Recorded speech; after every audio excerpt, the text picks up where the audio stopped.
Today we got three different stories for you. It's going to be a great show. First one is Candace Owens apparently reportedly put on a gag order by Daily Wire. That's been reported by the very great journalist Glenn Greenwald. So we're going to look into that report because publicly Ben Shapiro and Daily Wire seemed like they were interested in a debate between Candace Owens and Ben Shapiro about anti-Semitism and the official definition of anti-Semitism being passed into law.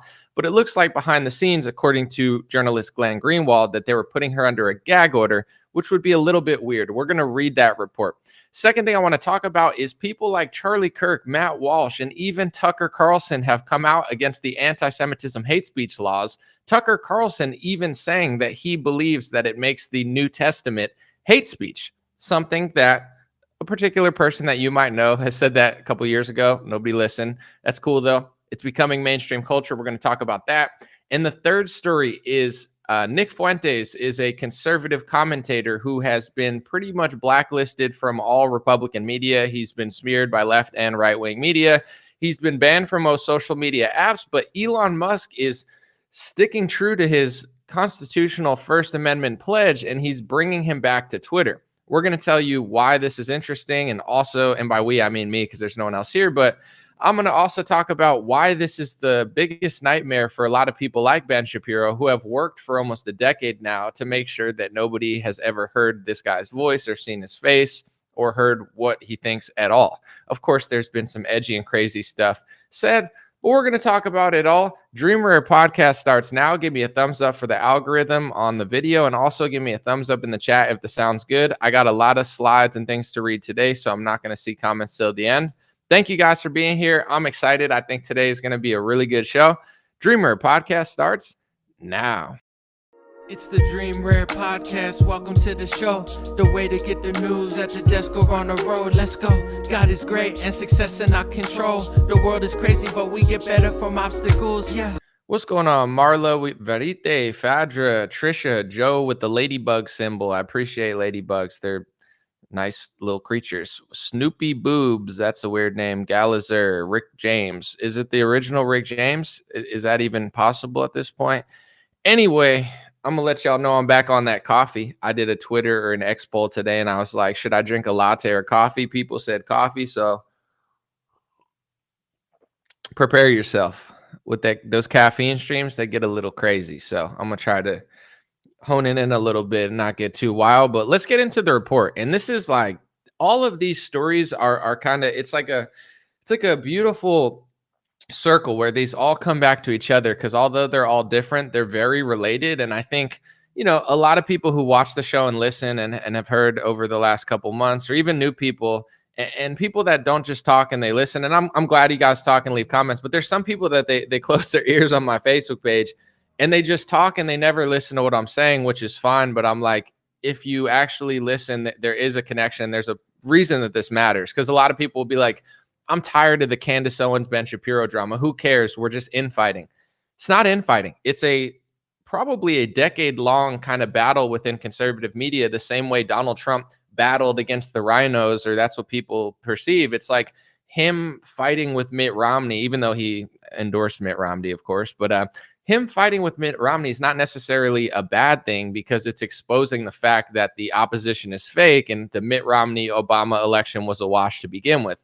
And if the elections are a wash to begin with, it doesn't actually matter which party wins. We're looking at that in the House right now. The House Republicans are running around passing hate speech laws that make certain Bible interpretations deemed anti-Semitic. Meanwhile, they can't get border security. They're fake opposition. They're basically like controlled opposition, Marxist-Leninists wearing cowboy hats, pretending to be patriots and Texans, when in reality, these people are the biggest frauds and scammers. So if you really pay attention, it's not a bad thing that Candace Owens and Ben Shapiro are arguing over this, although some might perceive it, because it's not infighting like let's all get along.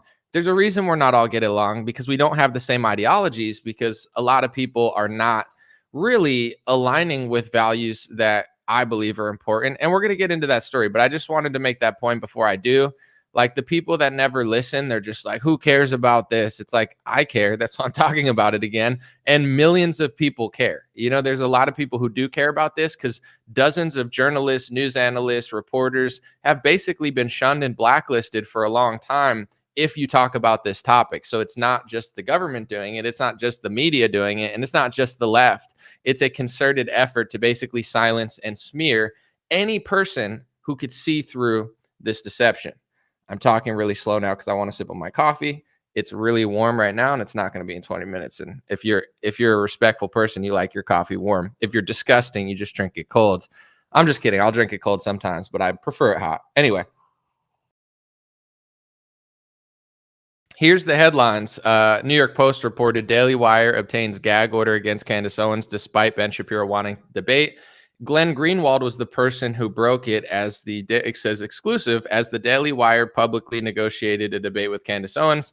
It secretly sought and has obtained a gag order against her. And if you guys are not familiar with Glenn Greenwald, I seem like I'm a critic sometimes because I'm not easily impressed by most people in media, but Glenn Greenwald is impressive. I think he's one of the best journalists in modern history.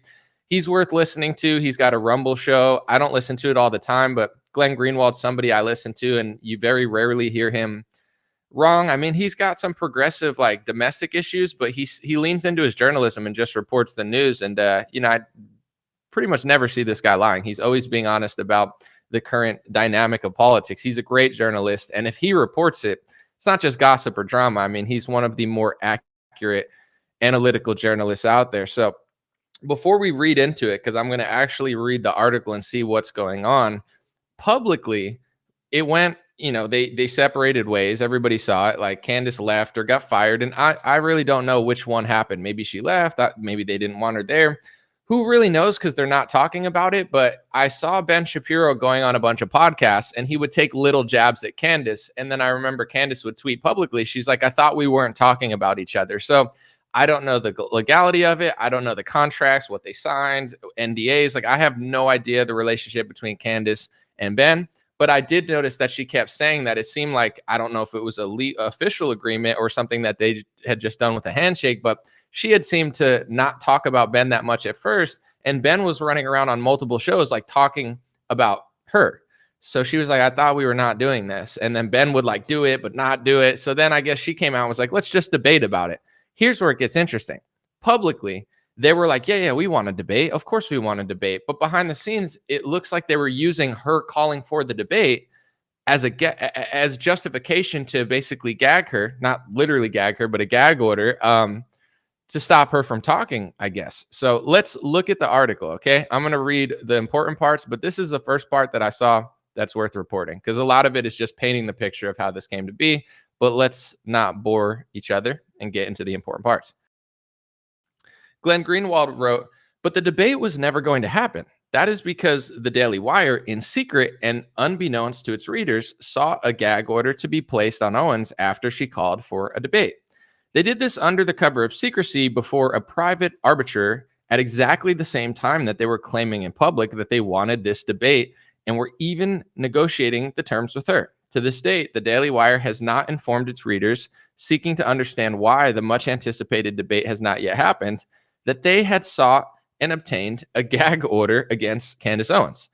We're going to read into the article to really get the details, because it's extraordinarily interesting. But it's like, when they said that they were going to debate, I knew personally, this is just my opinion, as an outsider watching, and we're going to get into stuff later. I got some receipts, etc. But I was like, there's no way Ben Shapiro wants to debate this, because if Candace is calm, collected, and reasonable, and she's done her research, which it seems like she has, there's no way Ben's going to win this debate, because he's not entirely honest on this topic, I believe. He tweets out some of the anti-Semitism hate speech rules. He's been tweeting them out for a decade, like almost nearly word for word. Like, you can't say people of my ethnicity have loyalty to Israel. Meanwhile, his whole show, like, reeks loyalty to Israel, which is fine. I don't care. But it's like, now you're going to say that it's anti-Semitism to say that you like Israel a lot when everyone knows you like Israel a lot. Like, he's a total, in my opinion, fraud on this topic. So there's no way he could win a debate, in my opinion, with somebody that knows what they're talking about. So then I find it fascinating that, like, where is this debate? Like, he wanted to do it there. She wanted to do it there. It's really disappeared. I knew that it probably wasn't going to happen, but I had no idea that they were putting out a gag order, basically using her calling for debate as justification to silence her, allegedly, according to this report. I'm going to read into it.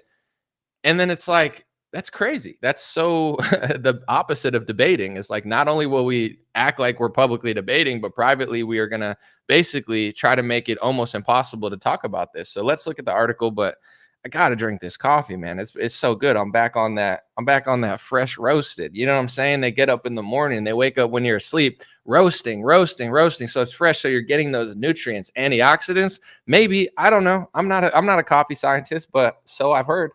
I think. Someone knows in the comments. Are there antioxidants in coffee? I hope so. I don't feel like getting fact checked. God is good. Anyway, let's get to the meat of the article. Glenn Greenwald wrote, when seeking a gag order to be imposed on Owens, the Daily Wire accused her of violating the non-disparagement clause of her agreement with the company. To substantiate this accusation, the company specifically cited Owens' initial tweet requesting a debate with Shapiro as proof of this disparagement, along with concerns that she voiced that Shapiro appeared to be violating the confidentiality agreement between them by publicly maligning Owens' views to explain her departure from the company. While the company claimed before the arbiter that it did not object in principle to a healthy debate, quote, it urged the imposition of gag order on Owens by claiming that the way she requested the debate constituted disparagement of Shapiro and the site. To justify the gag order it wanted, the company also cited various criticisms of Daily Wire and Shapiro on X that Owens had liked, literally just liked. This proceeding took place as part of an exchange of legal threats between the parties after the public agreement to debate about Israel was solidified. Those threats arose from the fact that various Daily Wire executives and hosts, in both public and private, were castigating Owens as an anti-Semite. On March 22nd, Daily Wire host Andrew Klavan published a 1-hour video that hurled multiple accusations, including anti-Semitism, at Owens. The Daily Wire cited Owens' response to that video, her defense of herself from those multiple accusations, as further proof that she needed to be gagged. So a few interesting parts about this is that they were citing things that she had liked. Like, literally, if you click like on Twitter, according to Glenn Greenwald, one of the best journalists in modern history, they were like, oh, she liked those things on Twitter. I'm not just saying this to cover up for it because it's just the truth. I like things that I don't necessarily like because it's a way for me to save them. I'm a news analyst. I screenshot and then I like public information. I'm not doing private information, but it's like I screenshot tweets and then crop them and then I put them in my video so I could show you on my thing. You know what I'm saying? Like, I have to document certain things. I have to download certain videos in order to show you the videos. So often I like tweets that I don't even really like because I don't think that a like of mine, I didn't know it could like hold up in a gag order. They can, in some cases they're bringing this up in court. Look, Candace Owens liked a tweet. She liked a tweet. It's like, I like tweets that I want to save, that I want to download to talk about, and sometimes disagree with. Other times I actually do like it, but I do often actually like things on Twitter in order to save it so I know where to get it. Because if I don't like it, I can't find it like in 5 hours or the next day when I'm doing a report. So this idea that they're using that in a gag order is insane. But I've known this for years. This is who these people are. And I'm going to show you proof that I've been calling for a debate on this topic since 2019. It's not like I need the attention. I just know that they're not being completely genuine about it. And these are the moves that they make. I'm not saying Daily Wire specifically or particularly, but I know that certain conservative media companies, other ones, have literally, people at those companies have run behind the scenes trying to blacklist, smear, and silence anybody who wanted to talk about this stuff in 2019. We're going to get into it later, but it's like anytime anybody wants to have a debate about this topic, it's like, yeah. Oh, we're all about free speech and healthy debate. And then it's like behind the scenes, like, no, we're not. It's like, you're going so far as to say she's an anti-Semite and that she liked a tweet and this and that. It's like, as Republicans are passing those hate speech rules through government, I mean, it's ridiculous. But let's read a little bit more before we get to the next story and wrap it up. According to this report, the initial tweet from Owens not only requested a debate, but also included a video from the popular comedian Andrew Scholes, who had mocked the Daily Wire for firing Owens over disagreements regarding Israel, and specifically mocked Shapiro for his willingness to debate only undergraduate students. The tweet underneath Owens' original debate request included a summary of Schultz's mockery of Shapiro's, which stated, Schultz now realizes Ben Shapiro is only good at debating college liberals and can't win debates against serious competition. If you're wondering, if you click that link, that he just read that sentence, that's what I wrote. That's actually my tweet in my caption on the Andrew Schultz video. It made the article of Glenn Greenwald. Interesting. Anyway, after the prior restraint hearing sought by Daily Wire and Shapiro, the arbiter sided with them against Candace Owens. The arbiter agreed with the Daily Wire that Owens' call to debate Shapiro and her following up negotiations of the debate constituted disparagement of the company and Shapiro. The company argued that any further attempt by Owens to debate, as well as her suggesting that the debate would expose the Daily Wire's real priorities, constituted criticisms of the site and Shapiro, criticisms that the arbiter concluded Owens was barred from expressing under her contract with the company. So a lot of stuff to unpack here. Another sip, but so their hosts can basically falsely accuse her of anti-Semitism. They could constantly say that her rhetoric is anti-Semitic, which now is being passed through legislation. A lot of this legislation, we're going to talk about it later, it's like a liability shield. I'm just going to be honest. If you're ethnically Jewish or you're religiously Jewish and you're pro-Israel, you could use it as a shield and basically shield yourself from any criticism while you criticize others and then cry and play victim. Glenn Greenwald, I believe, is Jewish himself, but he is an honest journalist and he reports on Israel, in my opinion, very honorably. So he constantly gets called anti-Semitic. It's like a giant liability shield for, certain people to use, but then also not give to their brethren when it says it in the law. It's like, oh, it's for you too. And it's like, for me, no, not for you. Not now. Like maybe you can use it in a week, but right now I'm going to use it against you because I'm more pro-Israel. It becomes like this game where it's like, okay, that she was disparaging Ben Shapiro by saying she wanted to debate, but they're not disparaging her, basically alleging or referring that everything is anti-Semitic. Christ is King is anti-Semitic. This is anti-Semitic. Klavan saying it's anti-Semitism. Like, I don't know. I haven't signed contracts with a media company, but like, is that how it works? Like that you could part ways and they could just shit on you, but you're not allowed to defend yourself or even call for a debate. I'm grateful that I guess nothing ever worked out for me in the conservative media because I now that I see who these people are, it's like, one, it probably never would have worked anyway. But two, it's like, it's almost like a trap. It's like, come here and do what we want. But the second you don't, we're going to make your life miserable and throw gag orders at you and this and that and use clauses in the contract. And it's like, yikes, I'm a free man to some extent where I could say, I always try to be accurate. I always try to say reportedly or allegedly and be like, make sure that I'm being as fair that I can be. But at the same time, it's like you have a First Amendment, but you want to be careful because some people can pull these kind of games. But it's like they had no problem talking about her. But then when she talked about them in even like a way less crazy way, that's like too much. I don't know what the contract said, but let's move on. So when they referred to that tweet of her tweeting the Andrew Schultz's video and they said that line, I guess my tweet and the caption that I gave the Andrew Schultz video, apparently that's like entering the gag order. Like she retweeted this and this was said by Anomaly and this was said by Andrew Schultz. So by Candace saying that with that and that means that. It's all very odd, but I'm going to show you that tweet real quick because that's apparently what they're referencing in this Glenn Greenwald gag order article. I tweeted the Andrew Schultz video of him saying that Ben Shapiro was basically a worse debater than Candace Owens, and he was only good at debating campus liberals. I said, Andrew Schultz realizes Ben Shapiro is only good at debating college liberals and can't win debates about serious competition, against serious competition. Laugh emoji. Candace Owens responded to that tweet, and she said, I would like to debate Ben Shapiro on Israel and the current definition of anti-Semitism. Can somebody make that happen? And I believe that was said on April 5th, 2024.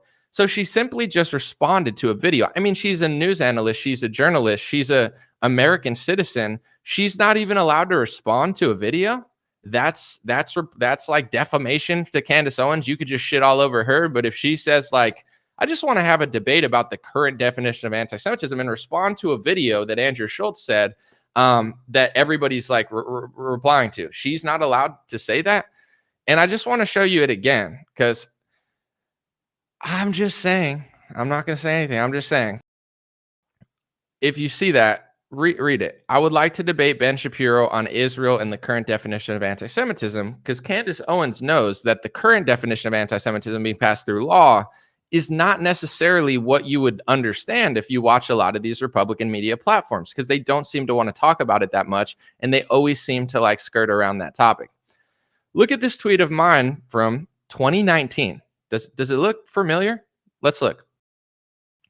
I said in September 16th, 2019, that's almost 5 years ago now, I said I would love to have an honest debate with anyone from TPUSA, PragerU, or Ben Shapiro's network about the First Amendment, how Republicans are selling out the First Amendment, their hypocrisy over hate speech, anti-Semitism, and Israel. I said, I'll be here with an American flag emoji.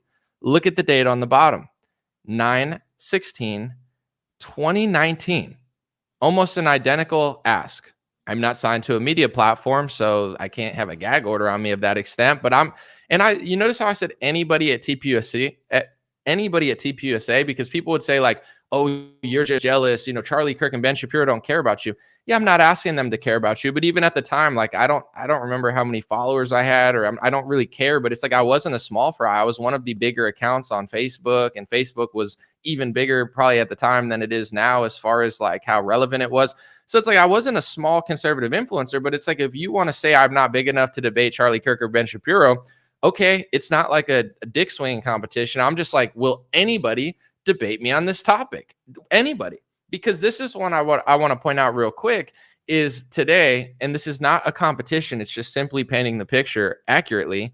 Matt Walsh is talking about these hate speech laws, and he's getting specific. A couple weeks ago, I'm going to play the clip again. He had no idea what the definition is. Now he understands the definition. I've pointed it out. I've tagged him. Thomas Massey shared it yesterday on Twitter. I don't know if Matt saw my video or Thomas Massey's tweet. I'm guessing it's one of the two. Either way, great. He's talking about it. Tucker Carlson came out. I just want to show you, and he's talking about it. Let me show you a tweet that Tucker Carlson said. I couldn't believe that he said it. Charlie Kirk's talking about it. And the interesting part about Charlie Kirk is he was actively gatekeeping this topic in 2019. Not only was he not talking about it, but he was running around. I don't want to say too much, but he was running around basically smearing people as anti-Semites and far right. The people that were talking about this, Charlie Kirk was smearing, and now he's talking about it. Fascinating stuff. We'll talk about it later, but just look at this tweet real quick by Tucker Carlson. Charlie Kirk said, did the House of Representatives just make parts of the Bible illegal? Wow, that's a deep statement from Charlie Kirk. Tucker Carlson says, yes, the New Testament. Wow. Charlie Kirk is suggesting that the House of Representatives are trying to essentially make parts of the Bible illegal, or hate speech, probably to be more accurate. And Tucker Carlson said, yes, the New Testament. I'm just being honest. Nobody was saying this a year ago. Nobody was saying this 2 years ago. Nobody was saying this 3 years ago. Let me show you what I was saying 3-4 years ago when no one was making that connection. Nobody. And it's just so rewarding in a way to watch everything kind of unfold how I thought it would. And look at this tweet. I said certain Bible verses and common Bible interpretations are deemed hate speech now. I warned y'all a year ago, and I was referring, that was in 2022, I was referring to a tweet that I'd posted in August 4th, 2021, 3 years ago. I said, someone said, soon talking about Jesus is going to be hate speech. Anna Kate said that. I said, especially because Zionist Republicans like Trump and DeSantis, fan favorites, support speech laws that make certain Bible verses illegal. This will go over most people's heads, but reality will set in eventually. I knew nobody would know what I was talking about. I said, this is going to go over most people's heads, but reality will eventually set in.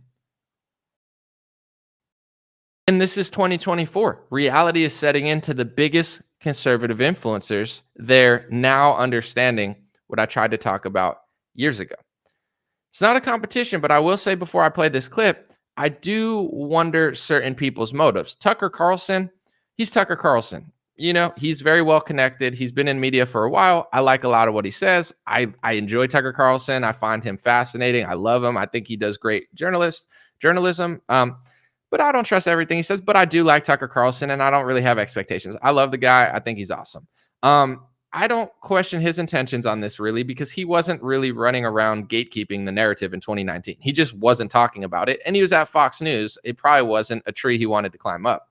Charlie Kirk and Ben Shapiro, I do question their motives on this topic, because I remember 2019, and I remember Charlie Kirk specifically on a college campus tour trying to basically gatekeep and blacklist certain right wingers who were asking him tough questions that were challenging Charlie Kirk from the right. That's when I figured out no wonder why they always debate blue-haired leftists. It's because when somebody that's principled on the right asks them tough questions about the Israeli loyalty speech laws that Charlie Kirk was running around gatekeeping like a little puppet and a pawn, Charlie Kirk wasn't interested in debate. He wasn't interested in questions. He wasn't interested in college students asking questions unless they were blue-haired liberals. And he was spiraling and just smearing like hysterically anybody that would like question him on like, why are you trying to bring homosexuality to Palestine? Why do you gatekeep these speech laws?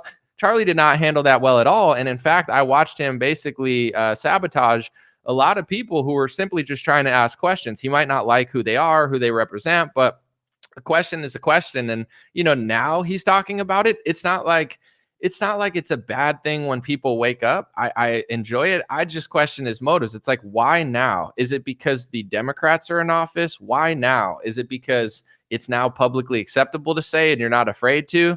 I'm just curious, because here's what I'm going to say before I play this clip.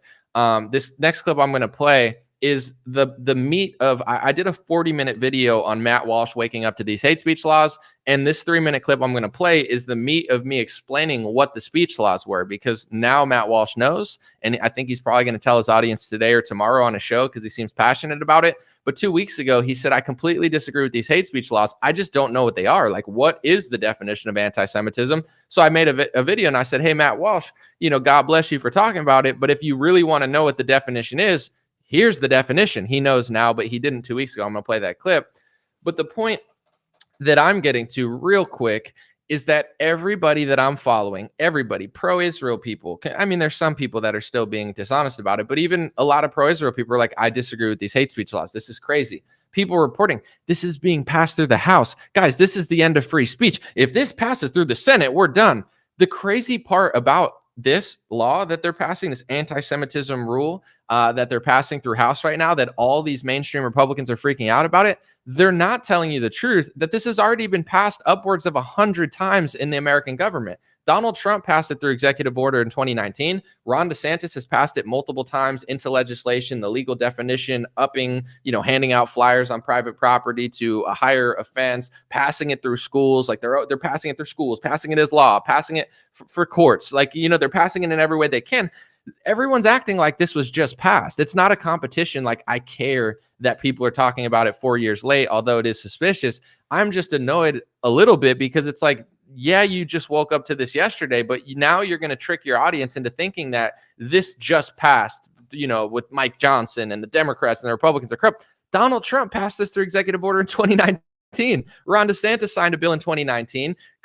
Kemp signed it this year. Noam signed it. Huckabee Sanders, Youngkin. I mean, you're hard pressed to find a single Republican outside of Thomas Massie that doesn't play along to this game. Now there's more leverage that people are now realizing it, but I just want to be accurate for accuracy purposes. Any Republican that's just going to report on this, that you've watched for 5 years, that have never said anything about it, that now they're going to talk about it, most likely today, they're going to tell their audience that this is like brand new and this is just crazy and it's Governor Abbott and it's been passed probably 100 times in America through multiple different institutions, executive orders, bills, different states, countrywide. It's been passed, including by Trump. I just find it fascinating that people won't talk about it. But for those who really want to know, here's my most succinct explanation, and I believe the best explanation out there, of what the hate speech laws are and why it doesn't just quash free speech criticism of Israel. It also quashes, essentially, criticism of suggesting that, say, like someone like a George Soros is controlling a protest or whatever. Technically, that falls under the anti-Semitism hate speech laws, because George Soros is ethnically that race. And these laws are basically putting out vague conversations saying that it's an anti-Semitic trope to say that somebody of George Soros's ethnicity is in any way, shape, or form pulling the strings or funding institutions. So it's like, in so many ways, it's not just anti-free speech. It's like, It's a blasphemy law for a foreign country. It in some ways makes the Bible hate speech, or at least a biblical discussion about whether it was the Romans or Jews. Like you could have, there's people arguing on Twitter. I see Bryson Gray saying it was the Romans. See this guy Sal the Agorist saying it's the Romans. Here's the point I'm making. Whether you say it's the Romans or the Romans did this and the Jewish people and the Pharisees at the time did this, I don't care that you're having a biblical discussion. But if people are not pointing out the fact that you should be able to have that biblical discussion on either side without it being deemed hate speech by the State Department and the US government, then you're missing the point of the whole reason this is being talked about now. It's outlawing a debate or discussion, or rather than outlawing, maybe that's a slight exaggeration, it is deeming it hate speech, opening the gate to hate laws, hate crimes, hate speech rules, thought crimes, and they're already policing and using the police state to eventually, I wouldn't even say spy, but police rhetoric and words, because now like literal statements that in some cases are factually true are deemed hateful by definition of law. You have to understand that and where this is going. Here's the video. Then we'll get to the next story about Nick Fuentes being reinstated on X. Now, I don't know exactly what sort of speech the governor considers anti-Semitic. That's a big part of the problem here, because what we know is that any popularly used label for any particular form of bigotry is in a constant state of expansion. All right, education time. So what definition of anti-Semitism is Governor Abbott using? Well, it happens to be the same definition that Governor Kristi Noem used, Donald Trump used through executive order, Ron DeSantis has used multiple times, Glenn Youngkin has used, Sarah Huckabee Sanders has used, Governor Kemp has used, and it's probably in over half of the country now. So what definition is it? They're all using the same definition. If you go to Google and you type in defining anti-Semitism, State Department, the first search result should be Defining Anti-Semitism, United States Department of State official government website. Why do I tell you to go there? Because it explains it perfectly and lists the hate speech phrases that are the official definition of anti-Semitism. So almost everyone in the US government is pushing the IHRA definition of anti-Semitism, which is the International Holocaust Remembrance Alliance, which apparently is considered the working definition of anti-Semitism that seemed to have been established in Bucharest on May of 2016. You could read more about it there, but let's get to the part that everybody's wondering. What are the hate speech laws? Because they're all passing these exact ones. Let me just read a few, because I don't want to go through all of them. Making mendacious, dehumanizing, demonizing, or stereotypical allegations about Jews as such, or the power of Jews as a collective, such as, especially but not exclusively, the myth about a world Jewish conspiracy or of Jews controlling media, economy, government, or other societal institutions. Let me give an example of how this rule, which is extremely broad because it says especially but not exclusively, let me show you how this has backfired on somebody who has been passing this as their working definition. Ted Cruz with Tim Kaine has passed a resolution to try to shut up people in government and Congress from being quote-unquote anti-Semitic. And of course, they use this definition of anti-Semitism like everyone in government always does. But then he said something about Bloomberg owning media, which he does, and Ted Cruz was smeared by the media as anti-Semitic. Of course, Ted Cruz isn't anti-Semitic, but he actually kind of is because he's legally changed the definition of anti-Semitism and then broke his own hate speech laws. Trump has done the same. Well, you know, the biggest change I've seen in Congress is Israel literally owned Congress. You understand that 10 years ago, 15 years ago. And it was so powerful. He said at one point that Israel used to literally own Congress. And of course, he's just talking, but it is considered anti-Semitic since he himself did pass an executive order in 2019 that defined what I just read as anti-Semitic. So the press smeared Donald Trump as anti-Semitic, and he's been called anti-Semitic over multiple things. I don't think Donald Trump is anti-Semitic if I were to define the word, but my definition doesn't matter. It's what they passed through law, and Donald Trump has played himself and passed a definition that he constantly betrays. He's either an idiot or a puppet. I don't really know. It's embarrassing. Anyway, here's another one of the hate speech laws, accusing Jewish citizens of being more loyal to Israel or to the alleged priorities of Jews worldwide than to the interests of their own nations. So if you say that any Jewish person in America has dual loyalty to Israel or loyalty to Israel, that's considered anti-Semitism by law in certain areas. Obviously, they can't just arrest you for saying that, but I'm sure at some point in America, that might be a reality because that's what happens in other countries that don't have the First Amendment and start passing hate speech laws. But in general, the weird part is not only has Ben Shapiro never condemned these anti-Semitism hate speech laws, to my knowledge, but he tweets them almost word for word. The one I just read, here's Ben Shapiro's Twitter from 2019. Around the same time they were being passed into law, he not only doesn't cover it to condemn this violation of the First Amendment, he's tweeting the laws like he agrees with them, which is weird because if you watch Ben Shapiro's show, you don't come away from it thinking like, oh, this guy doesn't like Israel. It's like he does like Israel and he wants everyone to like Israel, and he calls you anti-Semitic if you don't seem to like Israel as much as he likes Israel. So that's I think to think that that's why the existence of the state of Israel is the single greatest guarantor of my loyalty to the United States, frankly. It's just wild that this is one of the anti-Semitism laws. Another one is using the symbols and images associated with classic anti-Semitism. Example, claims of Jews killing Jesus or blood libel to characterize Israel or Israelis. So they mentioned Jesus Christ in the anti-Semitism laws, and now it gets into biblical discussion. So if you say what I just read about Jesus, depending who the listener is, they can say your conversation about part of the Bible is actually anti. So hopefully people are listening. I read some of the comments. Most of them seemed insane on Facebook and YouTube. So God help your souls, that you psychopaths watching my stream. No, I'm just kidding. But like, yeah, I don't know. I was not seeing a lot of good stuff in there. But anyway, I just want to address a few things. So, this is what Tucker has just figured out, and Charlie Kirk has figured out. They're both, I think, Christians, and I don't care what religion you are, but for years now, Republicans have basically been passing Israeli blasphemy laws that not only make it harder to talk about a foreign country, but they basically take certain parts of the Bible and biblical discussions and deem it hate speech, giving the police state the ability to, once they call you hateful and your rhetoric dangerous and terroristic because, I don't know, you're just a Christian reading a verse in the Bible, but that Bible verse is technically anti-Semitic, it opens the door to a lot of things since they're passing basically blasphemy, hate speech laws into American law. It's not a country where it's easy to police speech, so to speak. So nothing that crazy has really happened yet, at least that you've seen. A lot of this stuff has happened behind the scenes, but they're working to, as you can see on every front, make America a country where free speech and the truth is not allowed, and everybody could see that. But the problem with most Republicans is they think it's just the left doing it, and when you point out the right's doing it, they don't understand.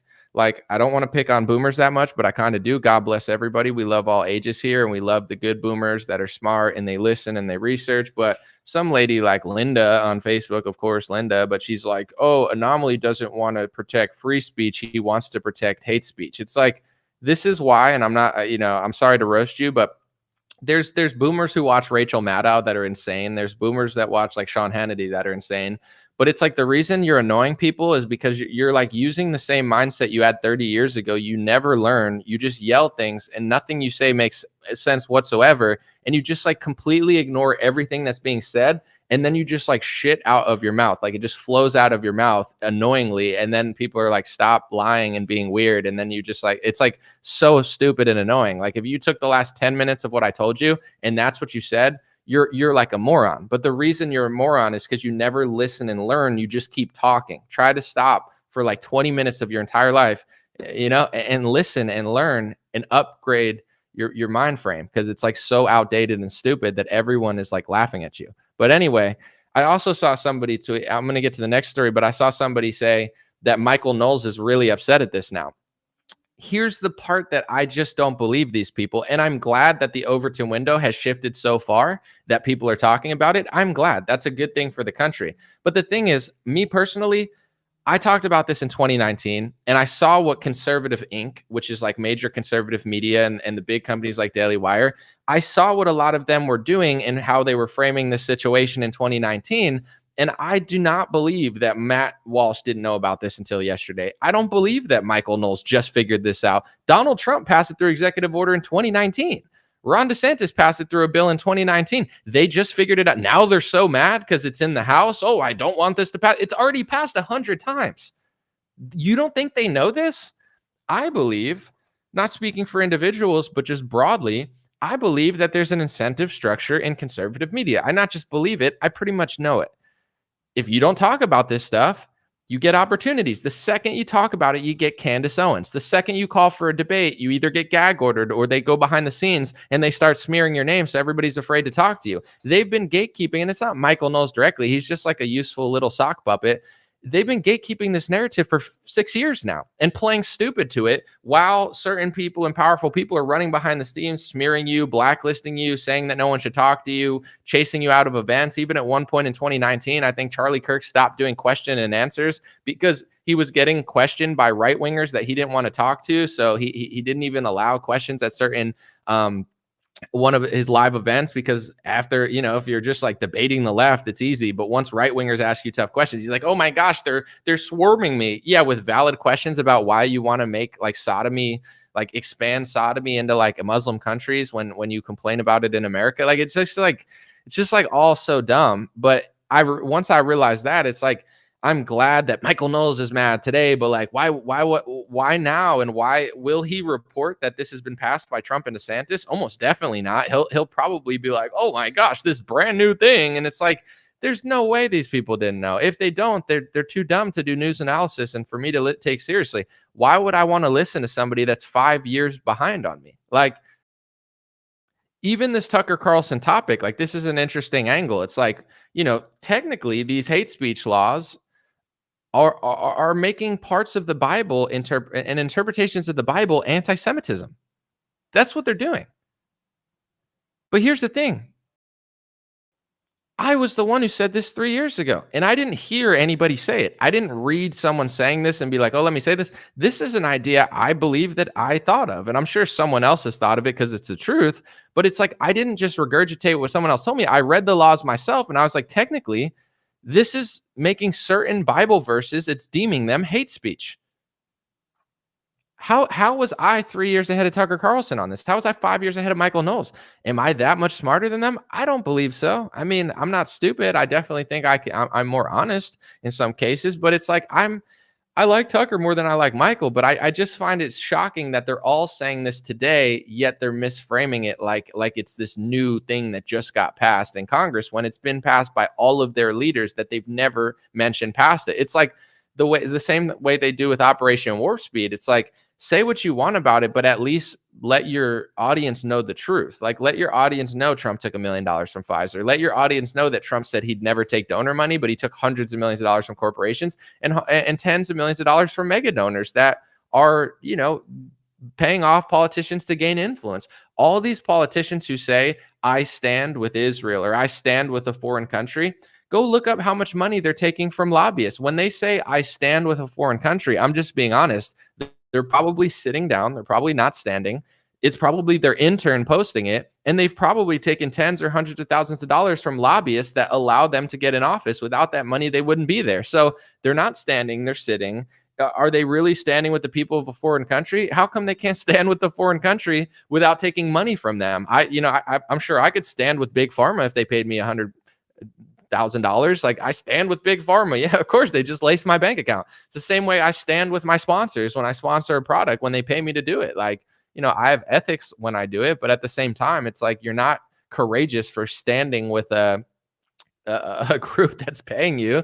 This is what politicians do. So before I move to the next topic, I just want to wrap it up. It's fascinating to me that for the first time in 5 years, people are talking about these anti-Semitism hate speech laws.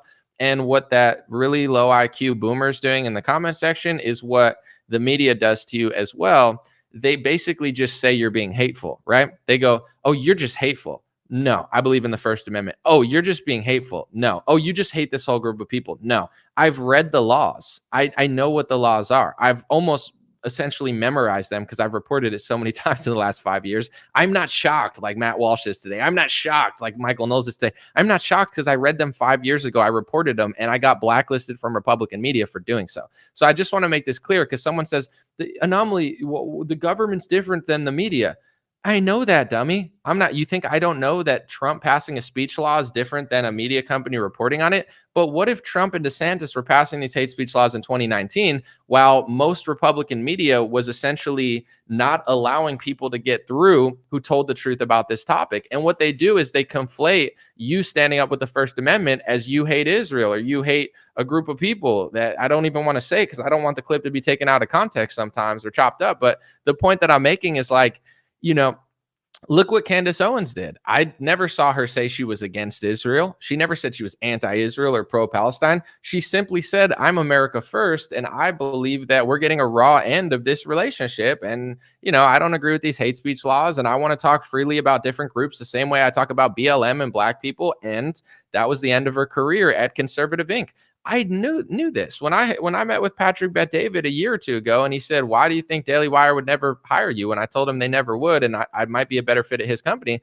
I don't know if I went into full details because I wasn't trying to scare him away from working with me, but I was basically like, well, it's because of my foreign policy. It's because I believe in the First Amendment over hate speech laws. That's why and this is what I told him before Candace even left Daily Wire. Like, I already knew how they operate. I already know what Charlie Kirk's role is. I already know what TPUSA does. And essentially with Daily Wire and TPUSA, they're not going to exclusively say it or put it on their website, but it's like, are you really allowed to be there if you take a different stance on Israel than them? To some extent, maybe, but they'll conflate. Like, if you follow there's some people who think that, Israel shouldn't exist or this or that. I'm not that guy. I mean, I don't know if people want to paint me that guy or whatever, but I'm not. I've never said Israel shouldn't exist. I've never said that they can't exist. I've never said that they can't defend yourself. I've actually never explicitly even blamed them for anything. I blame American politicians and American media and American people and American voters, because Netanyahu's job is not to serve America. Netanyahu's job is to serve Israelis. Netanyahu's job is to look out for Israelis, and so is Israeli essentially politicians. I'm not blaming them. I'm not even critiquing them. It's not criticism. It's just observation. Just knowing these things can be deemed hate speech. It's a thought crime. You know what I'm saying? I'm not against that country. It's just like, I'm not against Ukraine. To be honest, like, whether Ukraine takes over Russia or Russia takes over Ukraine, I mean, it might have a global impact, but it's not my country. It's like, I like Ukrainians just as much as I like Russians. I have no ethnic loyalty to either side. I'm just analyzing the situation. So when I analyzed the situation in 2019, they basically just started saying he hates Israel, he hates this, and it's not true. It's never been true. I don't hate a group of people. I don't hate a religion, and I don't hate a country. I'm specifically reporting on the realities. Just like I don't hate Donald Trump when I reported that he hired a pharmacy lobbyist. He did. He took donor money. He did. He ran around and called himself the father of the vaccine. He did. He said that he thinks Israel used to literally own Congress rightfully. He thinks a foreign country should literally own Congress. And the second that they don't fully own Congress, it bothers Donald Trump. If you listen, that's all real. I'm not saying this for any other, I'm reporting it. It's not hate speech. I don't hate him. It's just listen to the interviews. If you really analyze it, you're like, what is he saying? So this is all I'm trying to say is in 2019 and 2020 and 2021, a lot of these bigwigs in conservative media, they try to paint this picture that it's us versus them. Anybody that's not on my side that has my views is hateful, and they hate this country, and they hate these people, and it's all these anti-Semites, and it's an anti-Semitism, and it's anti-Semitism and anti-Semitism. So it's like, you paint the picture for yourself before I move on. Donald Trump and Ron DeSantis in 2019 passed these into law, basically the same exact hate speech laws. It's bipartisan. Democrats do it and Republicans do it. It seems to be the only thing they agree on besides Ukraine and Israel. So they're passing these into law. Then major conservative media and organizations won't talk about it, blacklist and smear behind the scenes pretty much anybody that tells the truth about it and tries to paint the picture to their audience that they just hate Israel or they hate these people when it's not true at all. And then, and then you have major news hosts that aren't talking about these hate speech laws for 5 years. They're using the laws, tweeting the laws, calling people the laws, accusing people of the laws. It doesn't take rocket science. It doesn't take an Elon Musk to figure out, a literal rocket engineer or whatever he says he does or he does. It's like, it doesn't take a rocket engineer to figure out if the government's passing it. The media companies won't talk about it. They won't allow anybody past a certain line that does talk about it while they're smearing the people who do talk about it as the word that they're passing into law. Like, that's what I'm talking about. So my issue, just to move forward, I know I'm being a little petty, but I don't care when people disagree with me, but it's like Facebook boomers. They don't listen. They never learn. It's like they're just talking. All they do is talk. If you're going to talk, say something of value, say something meaningful. The real value that you're providing to my Facebook page is the more you comment, the more I get paid now, because that's how Facebook works. They pay per, like ads in the comments. So you're providing monetary value to me. But as far as like wisdom, philosophy, or any value to the actual conversation, say something that actually makes sense. Don't say, oh, you are doing hate speech. That's stupid. You don't listen to what I'm saying over the past 15 minutes. If you can debate it or prove it wrong with something of value, then say it. If you can't, shut up and listen for 5 minutes, and then you won't be so damn annoying and ignorant about every topic all the time. It's like insane. But that's the point of all this stuff. This last situation is going to be the nightmare of conservative Inc. because even before I paid that big attention to conservative media, apparently this kid, or he's a young adult now, Nick Fuentes, was in conservative media or adjacent to conservative media. And Ben Shapiro, I found tweets of him from like 2016, basically accusing Nick Fuentes of anti-Semitism, because even saying anyone of Ben's ethnicity, if you say someone of Ben's ethnicity is loyal to Israel or has dual loyalty, Ben Shapiro tweeted in 2016, I believe, that that's anti-Semitism. Ben Shapiro used to smear Ron Paul and say that he hated Ben's race. Like, Ben is a wild guy. But it's like, this guy, even before I was like really in conservative media to some extent, is like enemy number one to Daily Wire. They can't stand this guy. I've heard, not Daily Wire specifically, but other media companies, I heard that they basically blacklisted me and told everybody I was far right because this guy retweeted me in 2019, even though I'd never spoken to him. So it's like, that's how petty they are. They're doing gag orders, according to Glenn Greenwald, on Candace Owens because she liked a tweet. They're blacklisting me behind the scenes at certain major media companies because someone retweeted me. I'm sorry to burst your bubble, guys, but I had tens of millions of shares at that point, like on all social media. Does Ben Shapiro get in trouble when a liberal retweets him? What if a Democrat politician retweets Ben Shapiro? Does he get in trouble? Or does like someone at Blaze TV get in trouble? But then I'm not saying Daily Wire did this specifically, but certain media companies are basically like, oh, that person liked your tweet, that person shared it. Yeah, I'm a public figure with 2.3 million followers, and I get hundreds of thousands of views every single day. And I have probably at this point hundreds of millions of shares from left-wingers, from right-wingers, from independents, from people in other countries, from people who agree with me, disagree with me, people that I've never spoken to, 99% of the people sharing it because I haven't talked to the whole world. And now I realize I'm getting blacklisted because this guy shared my tweet. Like, that's how much they hate this kid. So that's why it's interesting. Regardless of what you think, I see people in the comment section sharing both sides of I don't care what you think. I'm just reporting this story. Elon Musk is bringing him back to Twitter, which is the first major platform I think he's been allowed on in a long time. And, Elon's sticking true to his First Amendment values, and he might have to take an apology tour with Ben Shapiro to a foreign country to apologize to the group that doesn't exist, or else you're anti-Semitic or whatever. Because it's like, last time he said something, he took a trip with Ben Shapiro and other people of Ben Shapiro's religion. And, basically it was like on a I'm sorry tour, which you can't even say happened or something because it's hate speech. But I don't know. I'm guessing one of those might be in order pretty soon, because this is like, people are not going to be pumped about this. Let's just put it that way. So someone named Goya Bean Groiper, that's ridiculous. He said, bring Nick Fuentes back on Twitter. He's been banned since 2021. What happened to your promise, big guy? Elon Musk tweeted, and he said, very well, he will be reinstated, provided he does not violate the law, and let him be crushed by the comments and community notes. It is better to have anti-whatever out in the open and to be rebutted than to grow simmering in the darkness. So Elon is going to bring him back to Twitter and say it's better to allow free speech and just let it go than to let it simmer in the darkness. And I mean, this is a massive, massive move. Elon's already made a lot of massive, massive moves. One of them that I think is pretty, I would say, notable is he brought back Owen Benjamin. Owen Benjamin was basically blacklisted from probably left-wing and right-wing media. He was completely almost banished and scorned. And no social platforms had let Owen Benjamin on for years, and he has been allowed back on Twitter thanks to Elon Musk's change of policy. I know Laura Loomer got brought back on. I'm trying to think, maybe some people could leave comments. Probably like hundreds and thousands of accounts have been unbanned by Elon Musk. And it's really interesting because when you have free speech and when you have a platform that allows people that have been banished, the level of conversation completely changes. You know, like it's like with Facebook, if they're kicking everybody off all the time, it's hard to ever have a conversation. But on X, you know, the dynamic of X is so different than Facebook. Like when I go on Facebook and I post something, I'm not trying to be rude, but I am being funny. You know, it's like Facebook is a lot of Facebook boomers, and my page is like a lot of Republicans. I appreciate them. It's just the truth. Instagram's like a mix, and X seems to be like a very.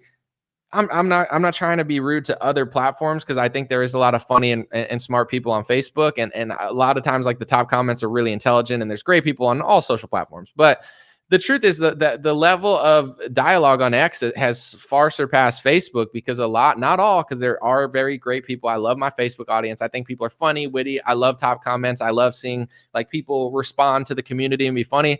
But a lot of times, like if I post something on X, Instagram, the same thing, X, Instagram, Twitter, it's like on X, everybody understands except for like a few people. On Instagram, it's a mixed bag. On Facebook, it's not that they disagree with me. I don't care. They're not even like reading the posts. Like I'll post the fact that like the GOP is working with the Democrats to do these like little hate speech laws. And I posted on X and everyone's like, yeah, that's crazy. I posted on Facebook and they were like, oh, it's just the Democrats. It's like, it's not though. And they're like, oh, are you a liberal? And it's like, no, it's like anything short of a Joe Biden sucks meme on Facebook. And like 80% of boomers, their brain shuts off and they just start pissing out of their mouth and like yelling at you. And I'm not saying it's everybody, but you know, people that are on Facebook that are intelligent, they see it as well. It's like, what, like, I'm fine with people disagreeing with me, but make sense. Like you can't read something and be like that's I'm not trying to be a dick, but it is funny. Like the boomer brain, it's like they'll look at what you said and it's like they're looking right through it and they're like, I just want to talk before I even read. And it's like, it's so annoying. Like, please disagree with me, but make sense. Like someone's like, you'd understand, Anomaly, those hate speech laws are to stop Palestine on the protests from hurting people. Read the laws, Brenda, or, you know, whatever the names are. It's like, read them. That's not what they say. You keep saying that as if that's the truth, getting all mad, but it's not the truth. Like, here's what it is. Like, I'm spelling it all out for you. It's like, please, for the love of God, do the research. But that's what Facebook boomers don't want to do. They just want to close their eyes and be like, I'm not listening. I'm not listening. We know you're not listening. We know you haven't learned anything in 30 years. We can tell by the country. We know you've got tricked by both parties for 40 years on both sides. We see that we're living in a world that is reflecting on you not paying attention or learning a new thing in 30 years. I know what they're like. I think this. I know you think that, but you're wrong. It's like, I know that you think that. I think it's this. I know that you think that, but it's literally factually and realistically not that. And if you took 5 seconds of self-reflection, you could read it and figure out that it's not actually that. And then the next time you open your mouth, you'll say something that makes sense instead of you repeating the same wrong thing. They can't seem to do it. But anyway, X, I don't know why I went on that tangent, but I'm glad I did. X, it's filled with like different conversation. And here's the thing that I think people are underestimating. And this is just my opinion, but based on, I'm not saying it because I think it's wrong. Elon Musk, regardless of what you think of his rockets or his environmentalism or his little Teslas and his nice little, you know, Cybertrucks, which aesthetically are epic, but I'm not a big fan of the energy, but aesthetically very cool.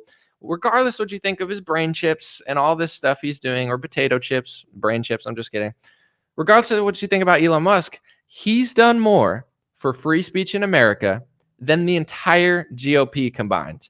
He's done more for free speech in America than Donald Trump and Ron DeSantis combined. Elon Musk objectively has done more for free speech by buying a platform, making it popular, unlike True Social, making it mainstream, unlike True Social, figuring out how to pay. Like, he's done so many good things just business-wise. He's trying to work with the First Amendment. He's brought more people back than anything. And because he's done that, he's actually shifted entire platforms. Now Facebook is paying people more for posting than they did because Elon Musk started paying, and the incentive structure was there to do posts, not just videos and reels. And then Facebook started doing it. And then Instagram implemented it, although their rates on Instagram are complete trash. and ridiculous. Instagram is going to fall behind because it seems like they're paying influencers the least. And the truth is, if people are going to do this full time, why would they use a platform that's throwing pennies at their face when other platforms are actually valuing your, ad revenue that you're bringing in for the company? So the way that Elon did the ad splits for creators has revolutionized how other platforms are dealing with us. Also, him allowing, whether you agree or disagree, Laura Loomer, Owen Benjamin, Nick Fuentes, whoever got brought back, there's been hundreds of people. He's now like, this is the First Amendment. And one way that they've got around the First Amendment is a very sneaky way of playing corporation and public square. Sometimes they'll say that it's a public square, and they'll say, a politician will get sued, and they'll say, well, actually, Twitter is a public square, so you can't block people on Twitter. Well, if Twitter's a public square, then it has to follow the First Amendment rules, or else it's infringing on the Constitution. They play both sides, and they've gotten away with it for so long somehow. And Republicans have done nothing. Like, not only have Republicans done nothing, they're actually passing hate speech laws to further, essentially criminalize or deem the regular normal speech, many of which is true, hate speech. Like, the GOP is literally fake opposition. Could Elon Musk be controlled opposition to put a brain chip in your head? Absolutely. But the thing is, actions speak louder than words, and he's objectively done more than the GOP, Trump, and DeSantis. I don't know why at this point people are so enthralled with the GOP. They're beyond, in my opinion, they're like Bolshevik, Marxist, Leninist controlled opposition, where they're not only not really helping, but they're literally purposely losing and throwing us down a hill and acting like they're going to save us. Like, I can't possibly despise some of these people more at this point, knowing what they're actually doing. And Elon Musk is not doing that. So it's like, he's bringing back people that were banished, and it's changed the level of conversation. And now all of these influencers, this is the funniest part about all of it. Like, I don't care if you like Nick Fuentes or you hate Nick Fuentes, or some people think he's this or they think he's that. I don't care. I don't care if you like Ben Shapiro or dislike Ben Shapiro. It doesn't matter to me. But the thing is, people like Ben Shapiro are always using this false high ground over other people. Like, Ben Shapiro will always act like he's so much better than Louis Farrakhan because Louis Farrakhan is so hateful. But then during the pandemic, Louis Farrakhan is telling Black people, be very skeptical of these pharmaceutical products. And Ben Shapiro is being like, oh my gosh, I can't believe Black people aren't getting the vaccine. So it's like, just because you think you're holier than thou on the topic of hate speech, Ben Shapiro, even though you claim like you don't believe in it, but you're constantly accusing others of libel and blood libel and anti-Semitism. If you say that Israel's military did anything purposely, Ben Shapiro accuses you of blood libel, and that's now being passed into legislation. Blood libel, blasphemy, Israel laws. It's insane. That include the word Jesus. And Benjamin, it's like, shut up, bro. Yeah, you might be right about other topics that Louis Farrakhan's wrong about. Louis Farrakhan's not my idol, or he's not my hero. I'm not part of the Nation of Islam. I'm not his ethnic group, which he seems to care a lot about. This is not me justifying or agreeing with everything he's ever said. But when I point this out, people are like, oh, Anomaly's a Farrakhanite. What are you talking about, doofus? I'm not a Farrakhanite. I'm just pointing out that when you banish people from speaking and you constantly just hurl accusations of hate speech on them, you're faking a moral high ground. So then when a topic comes up that you're not honest about, a lot of conservative thinks that you're the authority figure because you're so trusted. Meanwhile, I believe Ben Shapiro's reporting was dookie during the entire pandemic until 2 years too late. So it's like, it's the same thing with Nick Fuentes, Ben Shapiro, and Charlie Kirk. This has always been my opinion. It's like, do I agree with Nick Fuentes and everything? Of course not. We're not the same prototype or archetype. We're not the same person. We're not the same age. We're not the same height. I don't think we're the same ethnicity. It's like he's not me. We don't do the same jokes. We don't think the same. We're not in the same groups or whatever. He's not me. He's responsible for what he says. I'm responsible for what I'm saying. I'm tired of being blamed for him retweeting me or whatever. It's ridiculous. But that's what Conservative Inc. did. But this is what I want to say. As a news analyst, it's like when I look at Farrakhan and Ben Shapiro on the pharmaceutical product, I personally am more impressed with Louis Farrakhan's analysis than Ben Shapiro's analysis. Does that make me a bad person because I realize that Ben is telling Black people to go? Like, no, I'm just being objective. It's like, that's how I feel. With that being said, I want to say this, that when it comes to Nick and Ben, it's like if they had a debate similar to Ben and Candace, I would love to see that. I know Ben wouldn't do it, but in general, it's like, do I think Ben Shapiro would win a debate against Candace Owens? No, I don't. And I don't think he would win a debate against Nick. That's not a cosign of every mistake he's ever made or everything he's ever said. It's just like, I don't think Ben's that honest on this topic. And I think they have this little game of faking moral high ground against anybody that talks about certain topics that they don't want to talk about. So it's like, this has been probably long term a huge reason that I'm still successful and that I'll probably continue to be, hopefully. But it also hurt me short term because it's like saying these things in 2019 was what pretty much got me banished, where it's like I could look at both of them and be like, yeah, I mean, I don't think Ben's honest on this topic. And they're like, oh my gosh, do you hate this foreign country? No. Are you this? No. Did you hear what he said 3 years ago in this? It's like, that's not changing the fact that I don't believe Ben's being honest about this topic. And I think that this guy would beat him in a debate. Like, I'm sorry for, it's like if Ben Shapiro and Louis Farrakhan would debate. I mean, it would be interesting. It's like, I have to believe that Ben Shapiro's the better or else I'm hateful. It's like, what type of fake set of rules is that? So it's like, these are the games that they've played for a while. I'm going to read a few comments and then wrap it up. Overall, Candace Owens and the gag order thing is very interesting. Glenn Greenwald's one of the best and I believe most honorable journalists in modern history. If he reported on it, it's, he's not wrong very often. In fact, he's been punished for being incredibly right when it comes to U.S. stories. With that being said, it's interesting that they really don't want to debate and they consider her calling for a debate like, disparaging. I mean, that's a huge weird red flag, but I don't know how it works when you work at other media companies. You sign certain things, maybe like you sign your life away and you can never have an opinion about them because now you're competing with them. And I don't know how this stuff works, but it seems a little overly litigious in my opinion. But this is just my personal outside opinion. I think Daily Wire and Ben Shapiro are terrified to have a debate on this topic. I do. I've called for it since 2019. I'd be fine with anyone debating that knew what they were talking about, but they seem just really dead set on not having this debate. You overusing the word anti-Semitism as the government overuses the word anti-Semitism in law, constantly going to every method that they can to avoid a conversation about this topic so they could frame it on their own. And I think the Candace situation really showed that. So I'm not surprised by this. I didn't see it coming, but I mean, I truly believe that they cannot have a debate. Like Andrew Klavan can't win a debate on this topic with me. Ben Shapiro can't win a debate on this topic with me. Seth Dillon, who's tweeting at me all the time and getting ratioed, can't win a debate about this with me. I don't even want to argue with these people, but it's been 5 years. I'm tired of it. I'm down to have a conversation. If you think I'm wrong or you think I'm a liar or whatever, come on my show. I don't think any of them can win a debate on this topic, and I think they know that. So with a lot of people, they go to any method they can to avoid a debate because in a public conversation with real opposition, not like a blue-haired liberal, it's like there's certain things where it's like if you're not being genuine, people will be able to see that.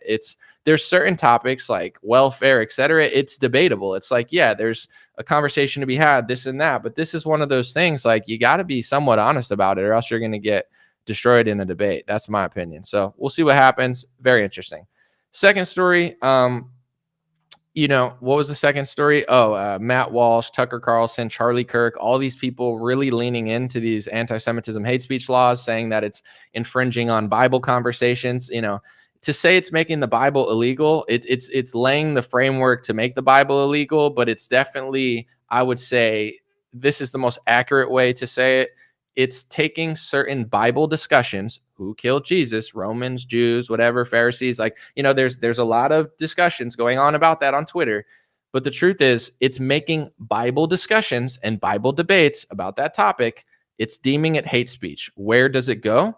When you deem Bible conversations hate speech, to me, it seems like an anti-Christian blasphemy law. It seems like a foreign country blasphemy law where one race, one religion, and one country is getting special speech rules in America to basically say that they have no power. I mean, it's like, in my opinion, it's kind of laughable. It's like in order to prove that this group has no power, there's going to be speech laws passed for this group in America to basically say that it's hateful to say that they have power. Like by doing this, in my opinion, I don't know what the full goal is or why they rolled it out now, but the hand has been so far overplayed that even Tucker Carlson is talking about it. Like I'm sure he's got a lot of things he'd rather do than talk about this topic, but it's like overplaying the hand so much. Now you have major Christian and Catholic leaders where it's like they're in my view, pro-Israel in many ways, but they're like, this is the short end of the stick. You know, we'll funnel our money to you forever, maybe, but at the same time, it's like, can we at least get like no speech laws in our country? Like Christians, Catholics, conservatives, libertarians, and just people of all types, including many Jewish people on the left and the right, they're starting to realize that it, like, from an American vantage point, it just doesn't make sense for America, and Americans are getting the short end of this stick. And for the first time in a long time, people are voicing their opinions about it, because it's a topic that it's really not easy to work in media, and it's really not easy to work in the Republican Party if you voice your opinion about this topic, because it's one of those topics that seems to supersede every other topic, and everybody kind of knows it. They just won't say it, but I think everybody knows it, at least like in media. The third story: Elon Musk is bringing back Nick Fuentes on Twitter as long as he follows the law. Regardless of what you believe, Elon is holding true to his free speech, First Amendment policies and trying to make it a public square. He's going to get a lot of backlash from the media. He's going to get a lot of backlash from both parties. Some people will praise him. And regardless of what you think of Nick or Elon, I mean, as long as they follow the law, as far as like, legalities of, like keeping speech First Amendment and not going further than that, I don't see a problem with it. And I think that's the point of the conversation. I mean, of course, people are going to have opinions about Tucker, about Elon, and that's fine. I mean, of everybody, like, I'm also like, yeah, I have opinions about how much I trust this person and that person. But I think the point of the story and the point to take away from it today is like, that's what it is. It's not me asking you to fully trust Elon Musk or Nick or whatever. You could interpret things. You're a grown person, probably. Like, you could listen to someone. If you want to trust them, trust them. If you want to listen to them, listen to them. If you don't. I don't really care. It's like, that's your decision as a man or woman or American citizens. You don't take orders from me. I'm just reporting that they're back. So I think it's a good move to bring them back. And I think this is my personal opinion, but I think all the Republicans that are like, I saw some guy like, yeah, he's back, now we're going to ratio him. I'm not sure that that's going to be the case. I mean, in some cases, it's going to cause a huge shitstorm of people yelling at each other. But now these people will have to debate him and have conversations publicly. And it's like, I don't know how good, how strong their arguments really are. I think they're kind of like paper houses that they're, easily beatable. So let me know. It's kind of similar to the Israel and Palestine thing. It's like there's a case for either side, depending who you are, what you believe. But it's like, you got to make good arguments. If your arguments are bad, then you're just going to look fake, and that's my vantage point of like a lot of the pro-Israel people. It's like, they'll say that they're all terrorists, and a lot of them are terrorists, and they'll justify the slaughtering of, women, children, and civilians because they're human shields or they're terrorists. Okay, let's just say I believe you, and okay, that justifies killing them. But then on the same hand, you'll see some of those same people write op-eds saying America should take the refugees. So it's like, why would America and Europe take the refugees that you're telling us are terrorists? Like, it's not that I hate one side. I'm just analyzing it. And I'm like, either you don't believe that they're really terrorists and you're lying about that, or you do believe that they're terrorists and you just hate America and Europe. So you're trying to flood America and Europe with terrorists. It's got to be one or the other, because there's no way you could tell me on one side that you think that they're very bad people, that you don't want them, that Egypt doesn't want them, and then you're saying that we should want them. That doesn't make any sense. So like, this is, I'm explaining to people who actually listen, not to boomers who just shit out their mouth and never retain a new fact. I'm not trying to be rude, but seriously, to people who are listening, like, it's pretty clear what I'm saying. I'm not beating around the bush. I'm not using like, oh my gosh, like, that's hateful because, and I can't just, like, I'm explaining exactly what I'm saying. I'm being so clear. It's just so obvious, and it's not hard to see this stuff. So hopefully people are listening. I know a lot of people do. I appreciate you guys. God bless. But for those who don't, it's like, consider listening like for 10 seconds and consideration makes people beautiful people. Like, just considering makes you a more tolerable person. You don't have to agree, but if you listen and consider, you're tolerable. If you never listen or consider anything and you just talk, it makes you really annoying. That's just a life note. With people in the comments saying, they have criticisms of Fuentes, it's, think what you think, feel what you feel. To me, it's a free speech and a platform principle. It's not like to be honest, this is not like distancing myself or hating on anybody, but I'm very independent, and I I guess I don't expect that much from anybody at this point because I don't look up to them. Like when I listen to Tucker, I like Tucker Carlson. Do I believe everything he says? No. Do I think some things he does are sneaky? I kind of do. Have I heard things where I like completely disagree with Tucker Carlson to the point where it's like suspect that he's even saying it? Sure. But do I dislike Tucker Carlson? I don't. I love Tucker Carlson. I think he's hilarious. I think he provides extreme value. I think he's done a lot more than a lot of people. It's just my expectations. I don't have expectations for Tucker. Tucker Carlson's Tucker Carlson.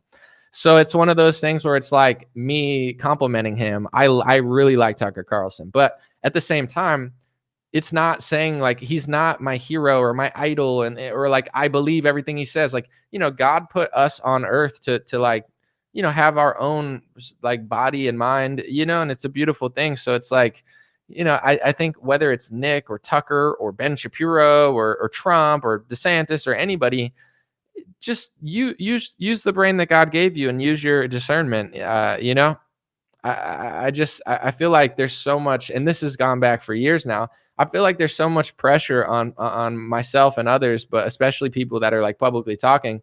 There's so much pressure to distance yourself from everybody because the second you agree with someone on something, they're trying to ruin your life constantly, So it's like, it's hard for anyone to talk about anything. And a lot of people that are just constantly distancing themselves, they're doing it because they're afraid of getting persecuted and they're afraid of being falsely labeled. So they just run away from everything. Me, I'm not saying this to distance myself. This is who I really am. I'm not Louis Farrakhan. I'm not Ben Shapiro. I'm not Nick Fuentes. I'm not Tucker Carlson. I'm not Donald Trump.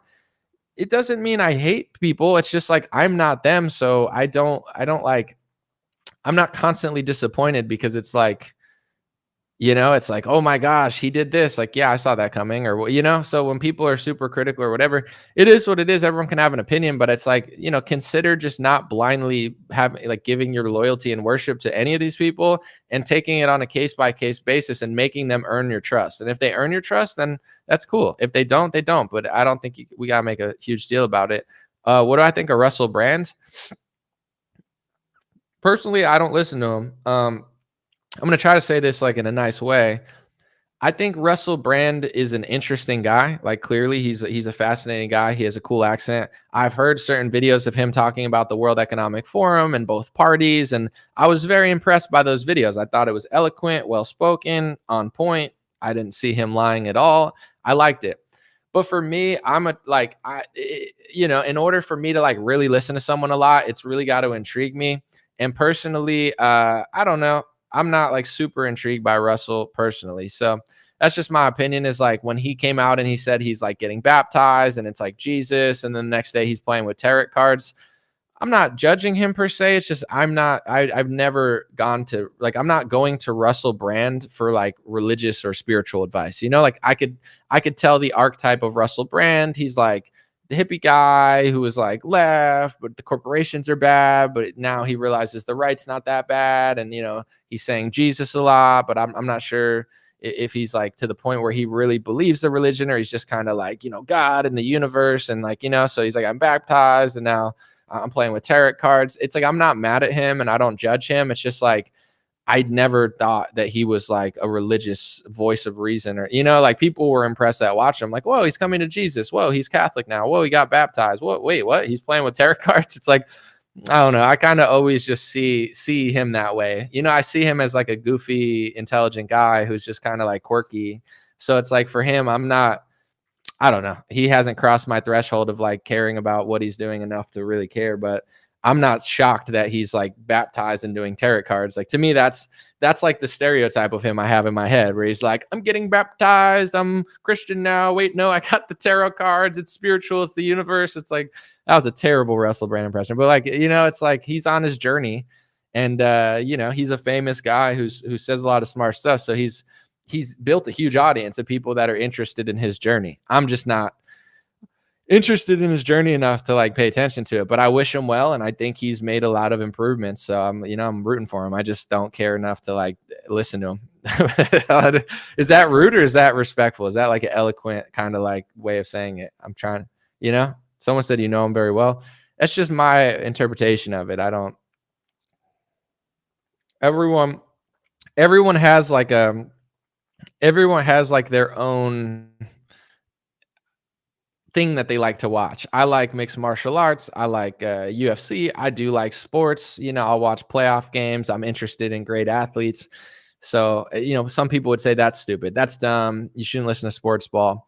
I think as long as you double task, everybody wants to tune out of politics. You don't have to pay attention to politics all the time. It's fine to watch a sports game, but if you're like only watching sports and you know nothing, then it's like, then you become kind of an idiot. So I'm fine with sports. I'm fine with people watching Russell Brand or entertainment or whatever. It's like whatever you want to listen to. I think that's fine.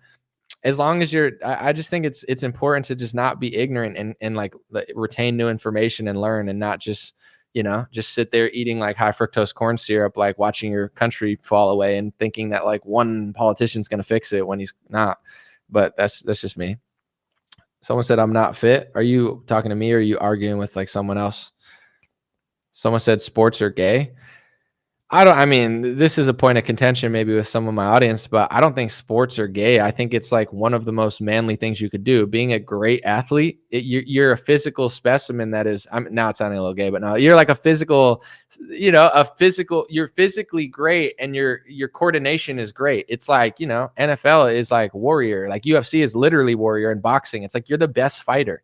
Fighting is a manly skill. Like you're fighting a man. Like if you have to protect your family, like being the best fighter, that's gay.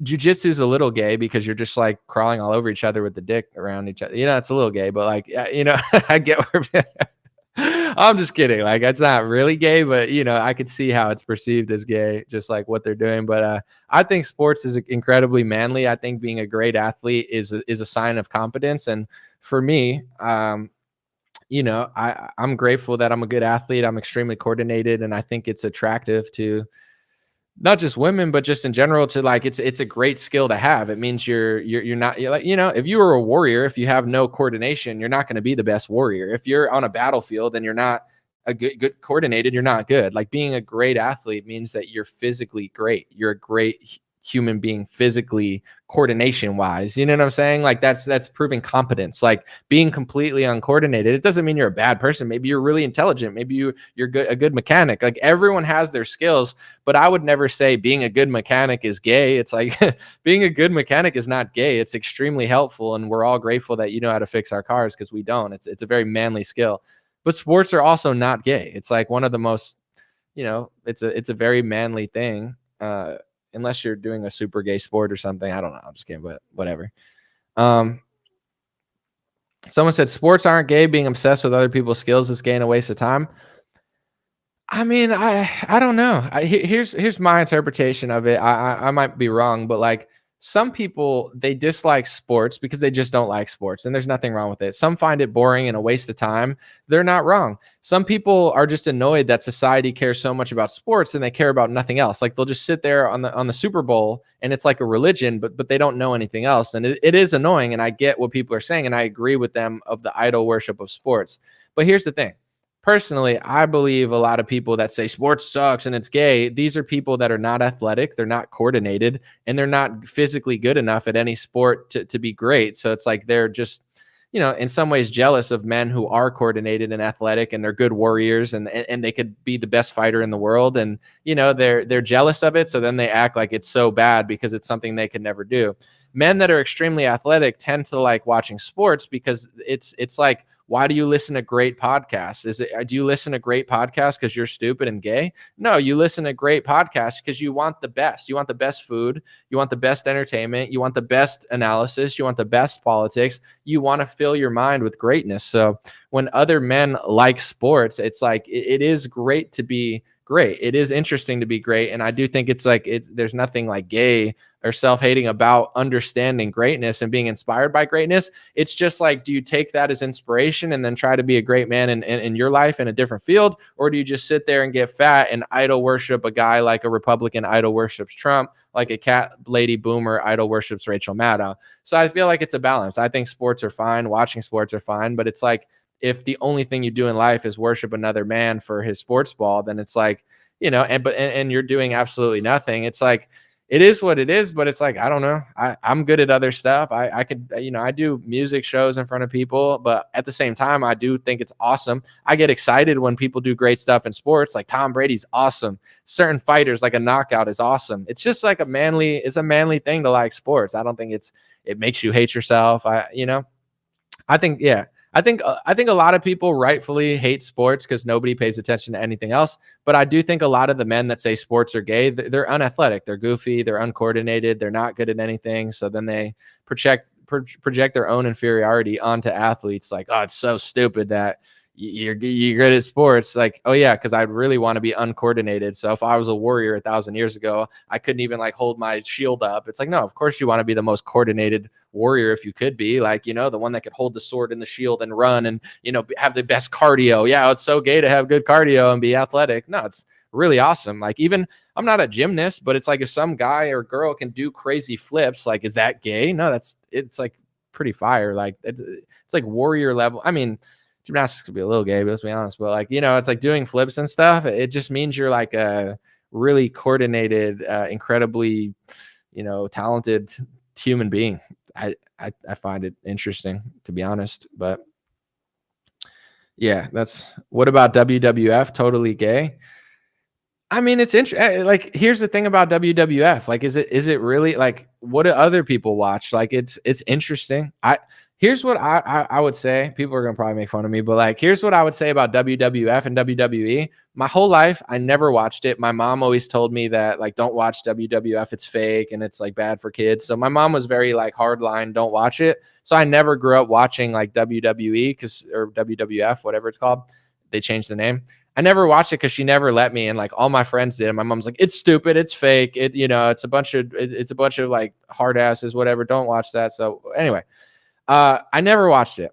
As an adult, when I'm at like a hotel room and I have a television, I'll turn on WWE, and I'm not going to lie, I'm wildly impressed by it because they're actually just as, if not more athletic than UFC fighters. I think they're more athletic and this might sound crazy, but you have to be, I'm not saying more skilled or more badass because I like UFC too. You have to be more athletic to be a WWE or WWF wrestler because you're basically simulating fighting, doing crazy flips, 20 feet, backflips, coming an inch. And like, they get injured in WWE more than anyone else probably because this, like, as an athlete myself, the things that they're doing in WWE are astronomically impressive. Like, even Logan Paul, he jumped from like 30 feet and like broke his, like, whatever. It's like, yeah, of course he broke it. Like, that's a crazy thing he just did. Like, I'm impressed by WWE and WWF. Someone said, dude, you're trying too hard to be neutral. I'm literally not. I'm telling you what I actually think. I'm not being neutral. If I was neutral, I'd be like this. I'm telling you the truth. I think it's incredibly impressive, but I'm also understand, like, it's not playing the fence. It's called being reasonable. It's like, it's not if I just said sports are awesome and you're so stupid if you disagree with me, like, oh, that's me taking a side. No, it's me being an ignorant scumbag, which is what people hate. I like sports, but I can see why people don't like it. It's not playing the fence. It's like, it is annoying that no one cares about anything except for Taylor Swift and Usher at a halftime show, and they care about Patrick Kelce more than they care about their own kids. Yeah, that's annoying. So I understand why people hate sports, but I don't. It's not playing the fence. It's being considerate, being nuanced, and being honest. Like, being ignorant isn't honesty. It's like, people will be like, you're just playing the fence. Like, you drooling out of your mouth saying that you'd probably get on your knees and slurp Donald Trump's shoes before you like ever told the truth to yourself. It doesn't mean you're not playing the fence. You're just like not an honest person. You're easily duped. You're a fool. Like, these people will say these things to me sometimes, like, oh, you're just playing the fence on this topic. No, I do analysis. I'm analyzing the situation. I'm trying to be as fair and accurate as I can. If I just said Donald Trump is the best because I love him, that's not picking a side. That's not being like, oh, you're off the fence and you're such a real man. You're like a phony. You're easily tricked. You're a weak man. It's not strength. It's not ignorance. Ignorance is not strength. In fact, I believe that's almost what they say in 1984 when they invert reality. Peace is war. Ignorance is strength, or whatever. It's like, so many people are ignorant and they think that makes them strong. Pretty Liddy says this is lame. It's lame to say this is lame in a man's podcast when he's talking about stuff. Like, you're lame. I'm lame because I'm making a show. You're lame for sitting in my show complaining. I live my dream life talking for a living. Yeah, that's so lame. It's like, wow, this sucks. Like, you're listening to me and complaining. That's way lamer than what I'm doing objectively by far. Someone said, dude, you get seriously bothered by what strangers say online? No, I like debating. I like debating. I like roasting. I like comedy. I don't like to just sit and believe what I say. I like to challenge myself and kind of like see what other people are saying. So I wouldn't say it's bothering me. I would say it's entertaining me, but yeah, it's not. I love this stuff, guys. Like people have seen me sit here for 3 hours doing this shit. Like this is in no way, shape, or form like, bothersome to me. I enjoy it to a probably unhealthy extent. Like I love debating. I love roasting. I love comedy. I love freestyle rapping. I love performing. I love people that talk trash. I love when boomers yell at me to some extent. Sometimes it is annoying, but like, it creates a dynamic. It's like, saying like a comedian doesn't like when someone stands up and yells something and then he roasts them and it's the best part of his comedy routine. Like, yeah, it annoyed him, but it made it the best part of the show. So let me see. Let's see. Someone said good comeback. I like nuanced discussions, but this is what I would say too. Like when some people will say you play the fence, there is a way to play the fence that's so annoying because it's inauthentic and everybody sees it. But like if you were to talk to a liberal and talk to a conservative, the problem with politics in the world and in the country today is that everyone's so stubborn. It's good to be stubborn in truth, but when you're stubborn in lies and propaganda, you become an ignoramus, and nobody likes an ignoramus. It's annoying. So that's the thing is like both sides are so stubborn. The perfect analogy is like if you went to I almost want to go, but I also don't want to go for obvious reasons. Like I guess I'm playing the fence. It's like I want to go report at these schools, but I don't feel like being around these people, so I really don't want to go. But it's like I would love to be like, so isn't it messed up that we're giving $20 billion to Israel? And they'd be like, yeah, it's genocide. And I'm like, isn't it messed up that we're giving $60 billion to Ukraine? And they'd probably half of them would agree with the Ukraine money because they like Ukraine against Russia.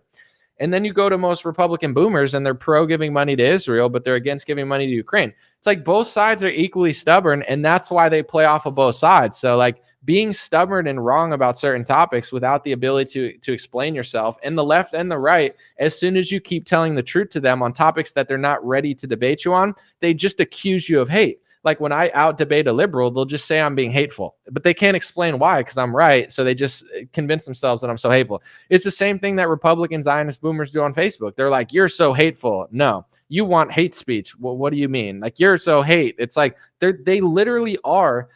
I'm going to hurt some feelings now, but it's kind of funny. Like very stubborn, not all, because there's a lot of great boomers, but very stubborn boomers. They act like big babies. Like it's like if you share a Trump rocks. If I said Trump rocks, Joe Biden sucks, they'd be like, yeah, that's real patriotism. It's like it's like literally like 20 IQ, like the dumbest possible thing I could put in a word that I know you'd go crazy over, and you'd be like, that's awesome. But then if you like give them like a analysis of something that they've never heard, they spiral at you. It's like talking to a 5-year-old. You have to be like, do you want your Gerber baby food now? And they go, papa, papa. And then you feed them and mama, mama. Do you want your applesauce? That's like Republican boomers. Not all of them, but a lot of them. It's like, you got to feed them like dumb applesauce or else they like spiral at you. It's like talking to a baby. It's crazy. But in general, with that being said, I don't know where I was going with that. It's the same with the left on these topics. So it's like they'll say with me, like, you sit on the fence. No, I'm just right about these topics. And both sides are so damn stubborn. They don't want to give an inch. They don't want to admit they're wrong. They don't want to admit they got played. So they go to these like little protests and yell at each other. And then it makes them feel like a smart baby. It's like, it's not playing the fence to be reasonable. It's not playing the fence to be able to talk to a liberal and a conservative, be compassionate, empathetic, understanding, and then paint the narrative of what you think. That's called being a good conversationalist. Do you know what I'm saying? It's like I could listen to a left winger and have a more effective conversation. They might still hate me once they figure out what I think. However, they would probably like me more than Charlie Kirk because he's like the reason boomers love Charlie Kirk is because he's got a boomer brain. And I think that's why I'm not going to talk about like head shapes and stuff, but like, you know, he looks like he's got a big old brain in there, and that's a compliment because, you know, he's got a lot of space for a brain. So I'll just assume his brain's really big and compliment him. But it's like he's got a big old boomer brain. That's why boomers like Charlie Kirk, because he's a 26-year-old putting out 60-year-old baby boomer content, you know, and it's just like any nuance on that topic just bothers these people. Not all, but some, as Jesse Lee Peterson would say. And it's like, you know, it's like, oh, you're playing the fence because you reported this. It's like, no, you don't even realize that some of these other people are playing a different game than me. They're making a lot of money with donors. They're sitting with politicians. They don't have the freedom to say the truth that I'm saying because they're at a position where they have given up freedom for status. They have given up freedom for money. They have given up freedom for business connections and social circles. I'm playing a different game. I'm not censoring myself, or I'm not like playing the fence. I'm able to say these things because I'm not signed to any sort of contract or deal that prevents me from saying it, or I'm not taking donor money. And to be honest, at this point in my life, there's a lot of things that probably like there's different games I could play to do certain things, but like I'm putting it all on the line. Like I'm not even worried about finances. Yeah. Do I want to go broke? Of course not. But the thing is, like, I'm not going to live my life being a phony because I think I'm going to go broke. I'm putting all the chips on the table. This is how I got here. My whole life was a gamble. Do you know how many people told me not to pursue rap music and go to LA? I'm 25 years old. I have no car, no money, no savings. And I'm out here saying I'm putting it all on the line. I'm all in. I had girls. I remember this cutie that I was friends with in New York City, you know what I'm saying, when I used to go there. I remember I was at her place one time and she was like, what's your second option? I was like, what do you mean? She's like, what's your don't you have a backup plan? I was like, I don't have a backup plan because I'm going to make it. I'm going to make this work. What if it doesn't? Then along the way, I'll figure something out. I don't know what to tell you, but I was like, I don't really have a backup plan because I'm not doing something boring. I'm not giving up. I'm not doing a job I hate. I'm just not doing it. And if it doesn't work, it doesn't work, but I don't have a plan B. I'll figure it out. And she was just like, what? Like everybody tried to talk me out of everything I've ever done. Don't do this. Don't go there. You can't do this. You can't do that. So then when people are like, you like yourself, you're like, yeah, no one else did. You know, it's not like anyone else liked me or believed in me enough to get here. So you're damn right. I'm pretty happy with it. I'm not overly prideful, but I'm confident because I know what it took to get here. I know what it's taken to stay here. And I know how quickly everything could go. So while I'm here, I feel like it's like 100 miles an hour, balls to the wall. Who knows what they're going to try to say or do? So, you know, it's like, I'm really putting it all out there. I'm not playing a donor money game. I'm not worried about what they say. Like, is what I'm saying right? Is it good for the country? Then that's what I'm trying to do, straight up, because after the lockdown and the $1 trillion money implosion, now they're giving $100 billion over. I don't see this country really working out that much longer. So it's like, I don't know that there is a safe route to play, because now you're starting to see in conservative media, the people that played it safe and stupid, now they're unpopular. Tucker Carlson saying what I said 3 years ago. Michael Knowles cares about something that was passed 6 years ago. Listen, they're playing a different game, but it's like, it does seem like the tides are shifting. It does seem like the people that they tried to blacklist are coming back. It does seem like all these narratives they wanted to gatekeep are mainstream conversation. So God knows what's going to happen with the election, as people are saying, but it is what it is. I'm not playing this safe game because the pandemic showed me that there is no such thing as safety. I mean, yeah, there's safety or whatever, but it's like, is your job safe? Like, what does that mean? Like, because if the economy implodes and now you can't go to work because it's illegal under like a fake government mandate, it's not really like a safe job anymore. I didn't know that was going to happen, but yeah, that did change me. The pandemic changed me, and I'm not the same person I was before. But I'm like, okay, that's what could happen at any second. They really are trying to screw over America. They really do want me to be poor for the next 30 years. They really don't care if I'm a slave. They really want to treat me like I'm I'm a danger to society for existing. Like I have a virus, and it's like, I lived through that. I'm not the same person. And I don't know how you possibly could be, for the better or worse, but it's like, it's like, yeah, I don't think the safe route is safe anymore. So I don't know. I'm not playing it safe. And I don't live for money and status, and that's how I've always been since I was 19, and it's worked out thus far. And on Twitter and X, it seems to be very popular, which is I probably shouldn't. It's probably not smart to like, make conversations with people that probably will hate me forever now, but it's like, am I wrong though? They're now responding to me on X. Like it's probably not smart, but it's like, I don't know. It is what it is. Like, I'm saying what I'm saying, say what you want, but I don't know what, like, I'm tired of you trying to like, oh my gosh, you're just asking questions. Shut up, bro. You're just asking questions. I didn't say that. Then what did you say? You're broadly bashing people who are asking questions. And then when you get called out on it, you said you never did it. You're making fun of Tucker Carlson for pointing out that these new laws are infringing on the Bible. And now you're passive aggressively saying that you never said it. It's like, dude, just stop. I don't know. I got to stay off X or something, because every day I wake up, I want to argue with somebody. It's not good. Am I wearing a diaper? Baby Binky, Mr. Trisme. What's your name, Mr. Trisme? Baby, diaper baby. You're wearing a diaper. Not me. You're the diaper wearer, mister. Is that the argument you're trying to have? I don't know where we're going with this, but did I watch the whole Tucker and Rogan interview?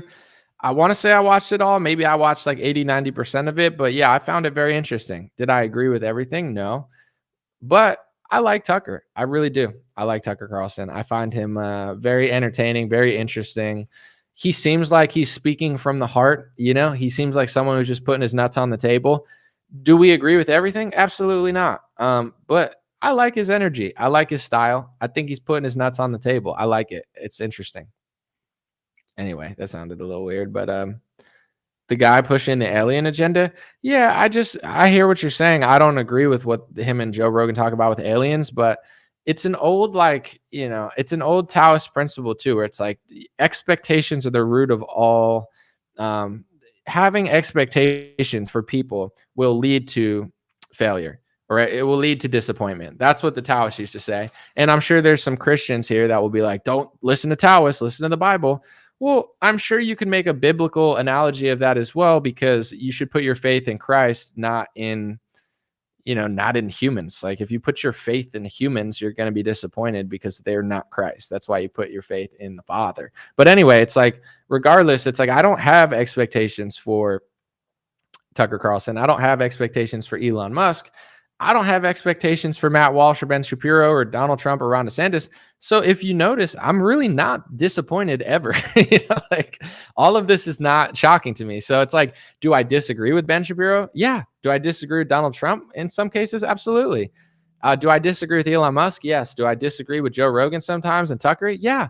Are there certain people that I want to talk about more because I think it's like beneficial to the culture and the shift is happening in the right direction for our country? Absolutely. But I guess I just don't I don't have expectations. Like I already know who Joe Rogan is. I've met him. I've talked to him. I'm not saying I know everything about him. I've only talked to him for 30 minutes, but in general, it's like I've seen enough of his podcast to know who Joe is and what type of game he plays. I've listened to Tucker enough to know who he is. And I don't, they are who they are. They're great at what they do. And luckily for me, I know a lot of things. So when I listen to them, it's not like I'm not some normie that gets all my opinions from Joe Rogan's guests. I consider everything and I move on. I don't personally, I'm not into the alien narrative as much as they are, but if they want to talk about it, it is interesting to hear what they're saying, just to know where things are going, what certain people think and what could possibly come. It's not like a threat to my thought process. It's like, I was intrigued by their alien thing, not because I believe it or believe their narrative, but I just like to hear like what he's saying. What is he talking about? What files is he mentioning? Where are these from? Like that's how my brain works. Like I'm just like, interesting. It's like someone said he's boring to me. Well, I mean, if you're bored, then you just listen to someone else. I'm going pretty hard on the First Amendment thing. It's like if we lose the First Amendment in this country, there's no country. So if you notice a pattern to the people, like I'm arguing with Seth Dillon, I'm arguing with Matt Walsh, I'm arguing to myself with Ben Shapiro because of course he'll never answer me, which is probably beneficial and better. I'd rather him not. But in general, I would rather debate him. But it's like if he's not going to debate, then it's like, he's not answering everybody all the time. I don't think it's beneficial to him either. But what I will say is, like, if you notice a pattern to everything I'm doing this year, it's not out of malice or hatred or jealousy. It's pushing towards the First Amendment being secured in America. And I'm not going to take credit for it because there's a lot of reasons for it. Protesting, people waking up over, I think the government got over, like they over happy with doing it to the point where it like wasn't hidden anymore. They did it too obviously, too blatantly against Christians. There's a lot of reasons for it, but when I jab a little at Matt Walsh, I like Matt Walsh. I find him funny. I think he's intelligent. I think he's a talented guy. I consider Matt Walsh one of the more interesting characters in Republican media. I don't agree with everything, but like at the same time, can you call in? No, this is not a call-in show, JoJo. How many times have you watched it? Can you call in? Has anyone ever called in? Like, stop being, come on. Stop boomering out for a second. Would I like you to call in? Sure. Has this ever been a call-in show? No. But anyway, going back to the Matt Walsh thing, I'm not going back and forth with him on X because I'm mad at him or I hate him. I'm just trying to get him to like, just be more reasonable. Like, stop painting this us versus them narrative when you know that that's not true. And then the more that that's happening on Twitter, the more these people are talking about it. And that's my goal. I want Ben Shapiro. He can be wealthy. He can own stuff. It's not about that. Make all your money. I hope his little kid show thing is great and it does well and it's good for America. Like, it's cool. It's just like, listen, the First Amendment's being fringed on. And I believe in Republican media, there's been a blacklist, a blackout, and essentially a cover up for a long time, for 5 years. And now that it's out in the open, I'm driving it home because without the First Amendment, we're all screwed, including people like Ben Shapiro, possibly, because if he wants to talk about certain Jewish individuals that own certain left-wing organizations or companies, that can technically be deemed anti-Semitism.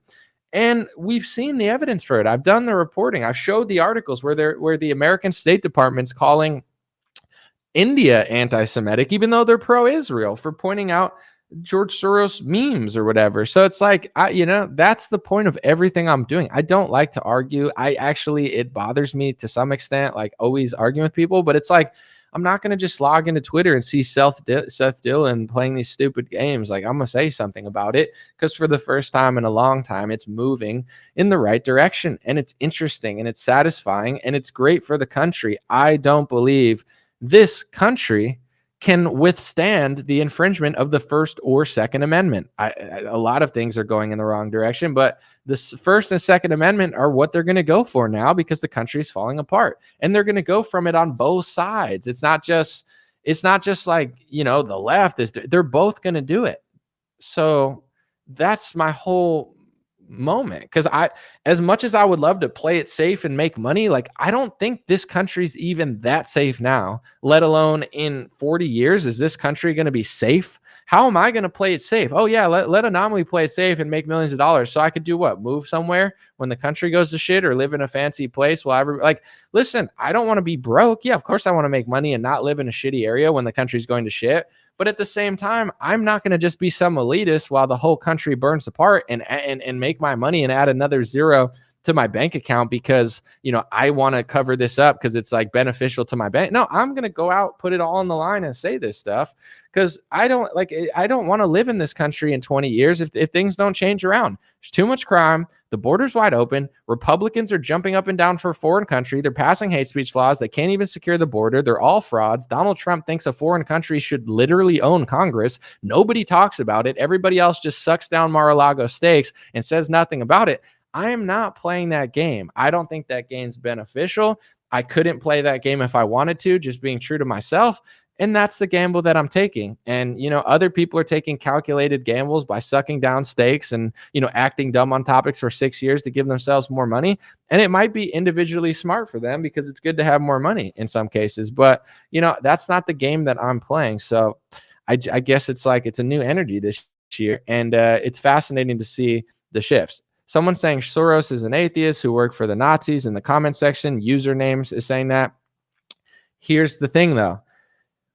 You saying that doesn't matter. Your interpretation or your reading of George Soros's biography is not what the speech law says. Just because you want to say that about George Soros doesn't mean that can't be deemed anti-Semitism under the hate speech laws. So I understand what people, and I know that your type, just to be honest, where it's like, I'm pro-Israel, I love Jews, but I just don't agree with George Soros. Read the hate speech laws that Republicans are passing. It doesn't say that you could say that. It doesn't say that you're allowed to say that. It deems that anti-Semitic. It deems saying that he controls things anti-Semitic. So instead of shitting out of your mouth with your stupid boomer brain and saying what you want to say about George Soros, understand the whole point of this video is not for you to say, I'm different because I talk about George Soros. That was just deemed anti-Semitic by the State Department of the United States of America, and it's being passed through law. So if you want to be able to say that in 5 years, stop shitting out of your stupid boomer mouth, learn something for the first time in 30 years, and then go back and tell your stupid Zionist boomer Republican buddies that never learn anything and just never retain new information, and tell them that our First Amendment's under attack in America, and we're not going to be allowed to say what I just said if these laws keep being passed further and further in American government. And then you'll stop being a useful idiot, and then you'll actually be a patriot, and then you'll actually do something. You understand? I know what you think. I've heard it a million times. Listen to what I'm saying, because it's not what I think, it's what I know, and I've put together a presentation to prove it. So you understand? It doesn't just provide cover for the country that you probably worship, Israel. It doesn't just provide cover for religious Jewish people. You mentioned that George Soros was atheist. Read the hate speech laws, for the love of God, that Donald Trump, Ron DeSantis, the Republicans, and the Democrats are passing. It doesn't just say for atheist or for religious Jewish people. It provides cover also for atheist donors and atheist, I would say funders. Learn. Stop being so annoying and ignorant. It's so obnoxious. You're so obnoxious. Stop. It's insane how obnoxious they are. It's unbelievable. They never learn. They never listen. They just keep shitting out of their mouth. It's insane. That's why they listen. I'm not going to name names because I've already said enough. Like some of these idiots that are so big in Republican media, they're blah, blah, blah, blah, blah, and the boomers, blah, blah, blah, blah. It's like, shut the up, please, and learn. Someone said the Anti-Semitism Awareness Act was passed yesterday. It's been passed over 100 times now in almost every state in the country, multiple different ways for 6 years. It's not just that act. And no one's coming to save you because Donald Trump and Ron DeSantis do it also. Yes, it's already passed. It's already being policed. It's already, Police Department of New York is already policing rhetoric. It's already happening. Yes, it passed through the House, and it'll probably pass through the Senate and Biden if it hasn't to the date of this video. But at the same time, it's already passed by all your heroes, and they never talked about it. That's the whole point of this video. Learn something. My gosh, please. It's like, it's crazy. And then people think I'm like the same people that shame me for 5 years.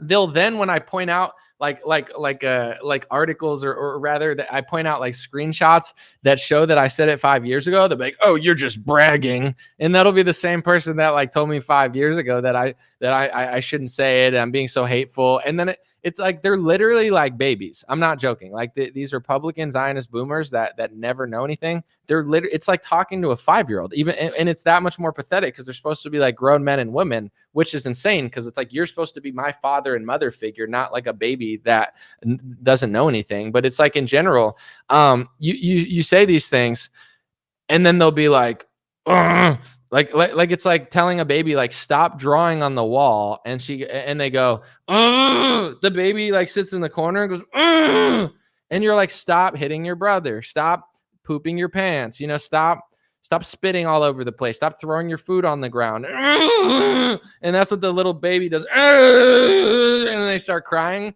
It's like, with me, it's like, if I point something out and they just get mad like a little baby for 5 years, and the second they realize I was right, instead of being like, oh, he was right, I appreciate it, maybe I should listen because how did he know that before me? There must be something he knows that I don't. If he know before, they just sit there in the comments and they go, oh, you're so perfect. oh, you think you're so holier than thou. It's like, like they're like literally like babies. Like that's what a baby does when you tell it to stop throwing his applesauce on the floor. The boomer goes, oh, so you're so perfect, huh? And it's like, did I say I was perfect? Am I saying I don't like Matt Walsh and Donald Trump because of perfection? No, I'm saying he took money from the pharmaceutical industry and did a multi-billion-dollar socialist pharmaceutical scam while all of your kids and grandkids in the country, hundreds of thousands of them are dying of opioid overdose, and the pharmaceutical industry is oddly, not doing much about it or saying much about it. So yeah, I'm a little like I'm not seeking perfection from the Republican Party. I would just appreciate if they stopped infringing on the greatest amendment in modern history. Is that too much to ask to you baby boomers? That's too much. Yeah. Stop printing trillions of dollars. Stop funding the pharmaceutical industry with socialist tax money, calling yourself the father of the vaccine and telling me that a foreign country should literally own Congress and saying that it's hate speech to say that that's happening. Oh, he just wants perfect. No, you guys are weak and pathetic. That's why everybody stomped all over you for 40 years. And now you're at an age where you should be a wise old sage like like Aristotle or like Confucius. And instead you're like a grown baby that like shits its pants and screams when dad and mama tells him to stop throwing applesauce on the floor. Billy, you can't throw applesauce on the floor anymore. And the kid goes, ugh. That's what baby boomers do. When you point out anything ever all the time, they never listen. They never retain any information. They literally just sit there and make noises and yell and spell things wrong in all caps, like freaking out. They'll freak out at you for 5 years for trying to tell them a new fact that they can't understand. And then the second that they realize that Tucker Carlson or Matt Walsh or Dan Bongino or Charlie Kirk finally repeats the fact that they ignored for 5 years, they don't come back to you and be like, dang, you were right. They come back and they go, like it's your fault for trying to tell them. It's like, it's astronomically insane. And it's not everybody. It's just like, it's like a wild dynamic. And it's funny that they're called baby boomers, or Gen X. I don't know what generation it is, but I just, it's just like, stop already, And I know that people are like, everyone's going to say stuff in the comments and say things I disagree with, but it's like if you're going to sit in the comments and be like, but George Soros is atheist. Okay, did I say he was religious? I don't know if he's religious or not. He might be atheist. I think at one point he said in an interview he might have been atheist. Maybe now he's religious. But either way, it doesn't matter whether he's religious, atheist. It doesn't matter if he's Christian. He could, and I'm not saying he could, but he could convert to Islam and say Allah. But it doesn't change the law. The law still will provide, cover for people of his ethnic group in certain situations, regardless of whether they believe in God or not, or regardless of whether they consider themselves religious. And if that's the case, why don't you learn? Diane said, why are you so angry and negative anymore? You're just projecting because you don't want to learn a new fact ever. And you just want to act like it's anger and hatred when someone tries to teach you something new. It's like pure comedy. The last 5 minutes was pure comedy. It's just like, it's probably like the truth. And it's funny because if you make the correlations, I'm just saying that the root of all of this ignorance from anybody, but especially that generation, is lack of self-awareness and lack of self-accountability. They have none. And do you notice a pattern between the fact that like 90-something% of them are pro a country and pro a group? I'm not saying everybody, but in general, it's like it's hate speech to say that they should have self-awareness. It's hate speech to say that they should have self-accountability. It's like the boomers get along with certain countries and certain groups because it's like they share the commonality of taking no accountability and thinking that calling for every person in the world to have an ounce of self-awareness is like so hateful. They see that as like the enemy in the boomer world. It's like, oh, me, I should learn a new fact in the next 30 years and not just shit out my mouth for 40 years, yelling talking points that make no sense because I literally never listen. Like only a person like that can like read a tweet and just yell in all caps, spell things wrong, and not even retain a single part of the relevant information. It's like that reeks that you have no self-awareness and no self-accountability. So it's like anybody that suggests that you like learn a new fact or be honest about something, they see it as like literally the enemy. They're like, oh, that's so hateful. Oh my gosh, this is so hateful. Like You report on Democrats, you're a hero. You report one fact that bothers baby boomers who like Trump, and they spiral and say that you're being hateful. Because the thought of Trump having an ounce of accountability is the thought of them having an ounce of accountability, which scares the shit out of them. They'd rather just like shit out their mouth for the rest of their life, never say anything like that matters, and just laugh at like low IQ Joe Biden memes that are like extremely basic that a 5-year-old could probably understand. I know it's a little harsh what I'm saying, but it's coming from a good place. It's like, stop doing that. I understand why the country is the way that it is. It's like, let's not allow that to happen. It's like on Twitter, when this guy, like I'm saying something and he goes, you should stop saying that. And then I look and it's like, he's from Canada. And I'm like, I like a lot of Canadians, but like, if you look at Canadian politics, I'm gonna say it calmly. If you look at Canadian politics, it's way weaker than American politics in every way. The left is further left. The right is further left. You know what I'm saying? They're completely fake. Like the politicians almost have to be soft, because if they weren't soft, the people there wouldn't vote for them. It's like Canadian politics is even further left. They have way more crazy tax policies than America. They're healthcare socialist. It's, you know, free, quote unquote, but you have to wait weeks and months to get basic surgeries because it's being overwhelmed by, you know, having too many people or not thinking about the system. So anyway, it's like there's pros and cons to both countries, but like Canada is weaker than America. The conservatives in Canada are further left and weaker than American Republicans. Okay, not a big deal. Why would I want to listen to a Canadian man tell me to like calm down? Like, why would I want to be like you? You know, and then I'm mean. I'm like, you should be like begging me for advice or cleaning the dirt off my shoes. I know that's mean, but it's like, don't talk to me. You know what I'm saying? Like, not only can you not fix your own country, but you're going to tell me to act like you. Why would I want to act like you? You're the reason your country's that way. Why would I want my country to be that way? You know what I'm saying? The last thing you should be doing is telling an American man when you're a Canadian man that they should stop saying something that matters because you can't handle it. It's like, you're pathetic. You're a coward. Get out of my face. So I feel that way about America too. And I don't discriminate against generations. Although I do think boomer jokes are funny, but it's like, I know what you think. I know what you thought. I know how much you got tricked. I know when I was 19 years old and I came to a lot of people, including in my own age bracket, and I said 5 or 6 corporations control most of media. And I had a chart and a graph about it with Comcast and Viacom. And I figured out at a young age that the media was controlled by the same companies. What did people call me? A conspiracy theorist. Oh, you're just crazy, you know? And it's like, no, I'm doing the research and you're stupid. So the thing is, like, now that I'm 34 years old and now that boomers are in their 50s and 60s, I know that the country fell apart. I know that good times create weak men and weak men create hard times. I know we're about to face hard times. I understand that the First Amendment's being infringed. I know that they've swallowed up both parties. I understand how it happened. I know the certain donor classes. I know who the donors are. I've put in the research that you were too lazy to do. I know a lot more than these boomers. And it's obvious because they never say anything that makes sense. I'm fine with that.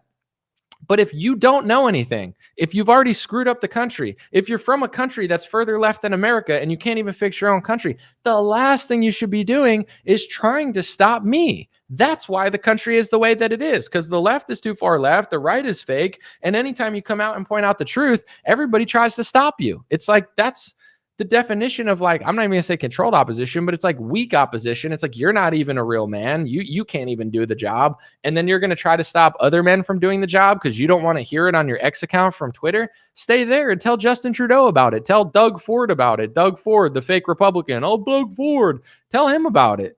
I don't want to hear about it, dude. Get out of my way. People say relax. You relax, bro. You relax. Take a nap if you're tired. I'm not tired. I'm ready to go. So that's my energy. I'm fine with people not knowing stuff, but it's like the last thing you should do is try to dumb me down to your level. Because it's that level is why all the kids are dying from opioid. That level is why everybody's obese. That level is why the country is telling you that there's foreign country blasphemy laws. That level is why your kids hate you and they want to transgender themselves. That level is why the country's in the way it is. That level is why we got locked down. That level is why Donald Trump's the father of the vaccine. That level is why he hired the pharmaceutical lobby. I know where you're at. I don't want to go there. You're like a crab in a bucket at my feet being like, be like me, come to my pathetic level. No, coward, get out of my way. Shut your mouth. That's my energy. If you don't like it, I don't care anymore. I know what you think. I know how you act. And I could see the country. Opioids, hundreds of thousands, millions of people dying, obesity, everybody's addicted to pharmaceuticals, everybody's sucking down Ozempic now because it's on TV and the stars are doing it. Yeah, I see the world you live in. I don't live in that world. Don't try to drag me into it. It's very demonic. Someone said the gag on socialist medicine is you could jump the line if you pay more money to them. What's more corrupt than that? Well, the American, yeah, I hear you. I know the American system is very corrupt and stuff, but I think that the Canadian one, yeah, I hear what you're saying. That there's someone said I'm bulldozing this year. I mean, like how much more can these people ruin the country? It's like, look at what you've done to this country. You haven't paid attention to anything in the last 50, 40 years. Like you could trace all of these things from and I like a lot of things Reagan did. I know he's a nice guy, but it's like you look a lot of the things Reagan did, and I don't even think from doing my research, I don't even think Reagan really. Someone said I'm acting like a spoiled little. Okay, boomer. Okay, stupid boomer.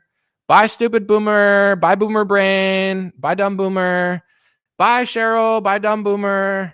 Thanks, boomer. Thanks for being dumb. Thank you, boomer. Thank you for ruining America, boomer. Thank you for not thinking. Thank you for pooping out of your mouth instead of retaining a single fact from the entire live stream. Thank you, boomer. Bye, boomer.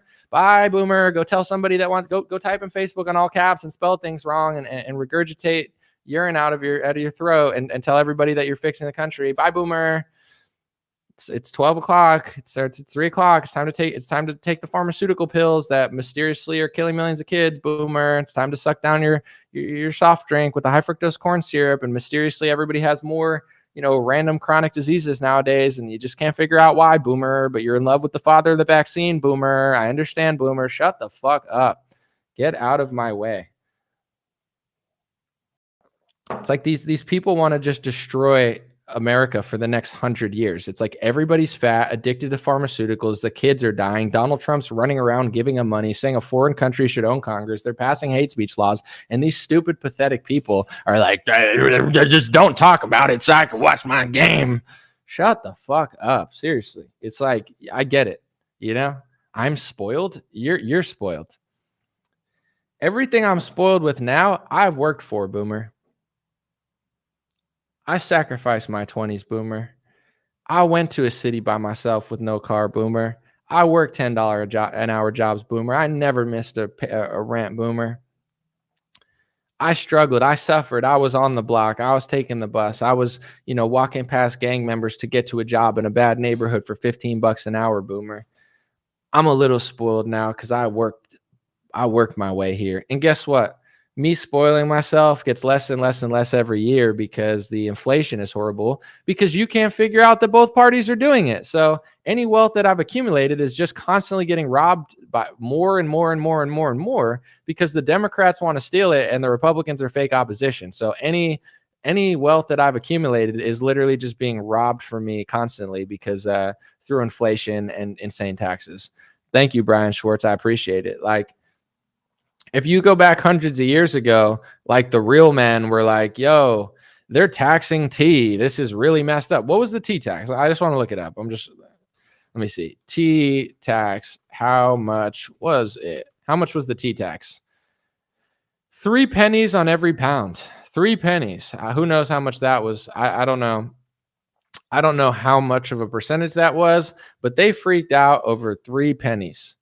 You can't even shut up. When you're getting 34% of your income taken, you buy a car, you pay taxes. You sell a car, you pay taxes. You buy a house, you pay taxes. You have a loan, you're paying your loan. It's not taxes, it's a loan that you're paying money to a bank that you don't even really own your house, that the government could pretty much take from any time at you. And then you sell a house and you pay taxes. It's like they got mad over 3 pennies. And it's like nowadays, you can't even it's like you get more mad at me for talking about Republican corruption than you do the fact that they're taxing people 30%. Republican boomers annoy me as much as Democratic boomers. Absolutely. And it's not just all boomers, but it's like, I'm just saying, I've just noticed this pattern that they don't listen. It's not that I don't want to argue, it's that they never make sense. They're never even addressing what the post actually is. They're saying what they think it is because they don't listen. And this is a real skill that I'm trying to, not to anybody, but I think it makes you a likable person. And I understand that could seem a little hypocritical being how annoying I am sometimes and maybe rude. But to be a likable person, you have to consider, because like if you're the type of friend where you're talking and then your friend talks and you don't hear a single thing they said, you don't remember it, you just talk over them, people aren't going to like that, because it's like you're not a considerate person. You're selfish. You know what I'm saying? People don't like that. So it's like, yeah, of course you're going to look out for yourself. But at the end of the day, a good person that people like is nice, charming, respectful. They listen, they consider, they're willing to talk and bounce off each other back and forth. An inconsiderate person is ugly, and it doesn't matter what you look like, because ugliness comes from inside too, you know? So not listening to anybody, it makes you a little bit annoying. So in general, it's like when it comes to politics, what makes you a beautiful person or what makes you a tolerable person, and this is the problem that we all have with the left, is they're intolerant. They're not considerate. They've become very stuck in their ways.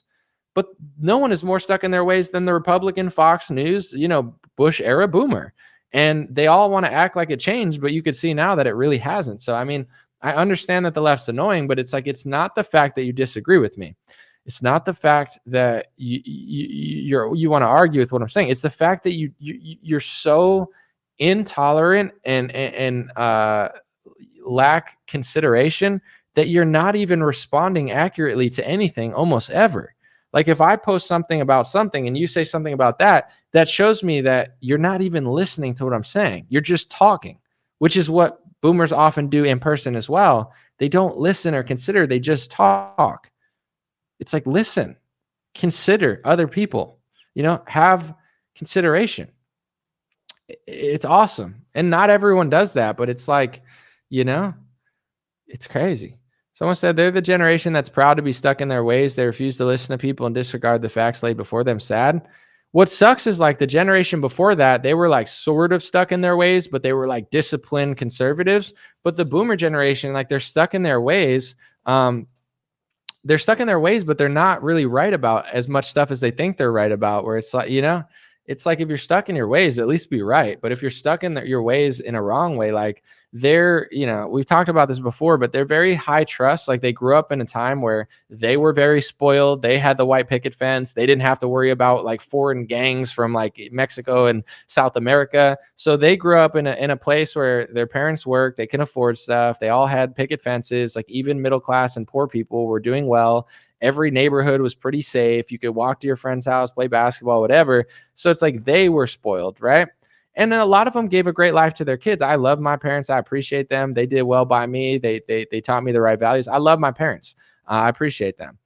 And I'm not saying everybody, but in general, it's like at the same time, I do think that in politics and in society, they got bamboozled and they don't want to admit it. I like a lot of rock and roll music. I've done rock and roll music, but the thing is, they did infiltrate with Satan into rock and roll music. They did push people away from their parents who were Christians and Catholics, and they made a lot of the kids atheists, and a lot of boomers fell away from God. They fell away into divorces and stuff like that. And it's not to say it's like you're a horrible person or whatever, because it is what it is. Everyone makes mistakes. Everyone has flaws. But it's like if you're going to be super, super stubborn with no self-reflection of how you got tricked by Republicans and Democrats, and they slowly sucked your country dry, and they slowly sold you out, and they slowly pushed these policies that were against reality, and they slowly told you that this is how America always was when it wasn't, and they slowly flooded your states with illegals and people that weird lopsided laws that allowed more crime to happen. And then they called you a bad person for talking about it. It's one of these things where it's like, nobody's mad at you, but take an ounce of self-accountability and reflection and realize all the mistakes you made. And then we can work together to not make those mistakes. Stop yelling at Republicans that figure out what you did. Cheryl said you need meds. Here's the boomer that didn't laugh when I said bye, Cheryl. Look, she's trying to get me hooked on pharmaceuticals. It's like so many of these boomers are hooked. I'm not saying her, but like so many of these boomers are on so many pharmaceuticals that the second you tell the truth to them, they spiral and try to get you addicted to pharmaceutical pills. They're like, I wish you were obese and on pharmaceuticals. It's like, why? Why do you want me on pharmaceuticals? I would never say that to anybody. I would never say to any person, you need meds. I might say you need exercise. I might say you need help. but like, I don't believe hooking them on pharmaceuticals like Jordan Peterson is helping someone. So it's like, you see, they try to give me like the yay treatment and throw pharmaceuticals in my face. Like, maybe if you got some pills, you'd be normal. It's like, can you make a single statement about anything that I said? I know this is harsh, but it's like, listen to what I'm saying. Hopefully, I'm going to live in this country for a decent amount of time, a lot longer than the older generation. Hopefully, maybe not. Life is not guaranteed, but I hope so. And in general, it's like, if the country is going to shit, the Republican Party is not going to fix it. And half the reason it's this way is because both parties have been working in tandem for 30 years. So simply pointing out the left and Joe Biden, it's not going to get the job done. And I'm okay with the fact that you can't seem to understand that. I'm at peace with it. I understand why you can't understand. I know you don't know what I'm talking about. I know you can't fathom it, but I don't want kids to die by the millions from pharmaceutical pills. I don't want the country overrun with foreign gangs. I don't want crime to go up. I don't want the Republican Party to be fake opposition. I don't want it to get worse. I don't want your kids and your kids' kids and my eventual kids to have to deal with this shit. And to be honest, I don't want to deal with it now. And I don't want to deal with it where it's going in 10 years. So I'm addressing it. And I'm even being so nice and so, I wouldn't even say nice because it's just what I do for work. I'm showing you. And now I'm talking, but if you go back into the first hour of this thing, I'm showing you. I'm proving it. You can't even say anything about the reporting because it's like spot on. It's squeaky clean. So it's like, I'm showing you what I'm thinking. I'm showing why. I'm showing how. And then I'm providing the solution that I think will fix it, which makes a lot of sense that no one seems to be able to ever say anything about. Just keep asking me questions. So the point that I'm saying is, like, with all of this, are you going to consider what I'm saying? Or are you just going to keep talking? Blah, blah, blah, blah, blah, blah, blah. Because I don't want to hear that. You understand? Not because I don't want to hear what you have to say. You're just saying the same thing you said for 30 years. And it's like, I know that you think that. That's why both parties were able to scam you. I know that you don't want to criticize your media or look at your media the same way you look at left-wing media. And that's why the country is the way it is. That's why Mike Johnson's allowed to push a $100 billion bill while all our infrastructure is crumbling. And guess what? All of these Republicans that say it's everyone but Trump, they're just as complicit in the failure of America as liberals, because Donald Trump himself is behind a lot of this stuff. So until we say, yeah, we might vote for you, Donald Trump, and we want you to be president, but we know what you're doing and you got to stop doing it, he's never going to stop doing it. And we're just going to keep getting bamboozled. And unlike my disses to you, and unlike my perhaps rudeness, it has real life consequences. Millions of kids are dying from pharmaceutical pills. And I'm going to be honest, just like I'm tired of stupid Democrat parents ignoring their kids and, not even realizing what gender they are and watching Rachel Maddow, I'm equally, if not more, ticked off at Republican parents who sit on their computer in a red state and say it's so great here, it's only San Francisco's bad. Meanwhile, obesity and pharmaceutical deaths are running rampant in almost every rural red area of the country. And these people don't seem to give a crap because they're selfish and self-centered, and all they do is think about themselves and Sean Hannity and what they already know, and they never learn, and it has real life consequences. I don't want millions of kids to die from pharmaceutical pills. This isn't normal. This isn't like what used to happen. This isn't like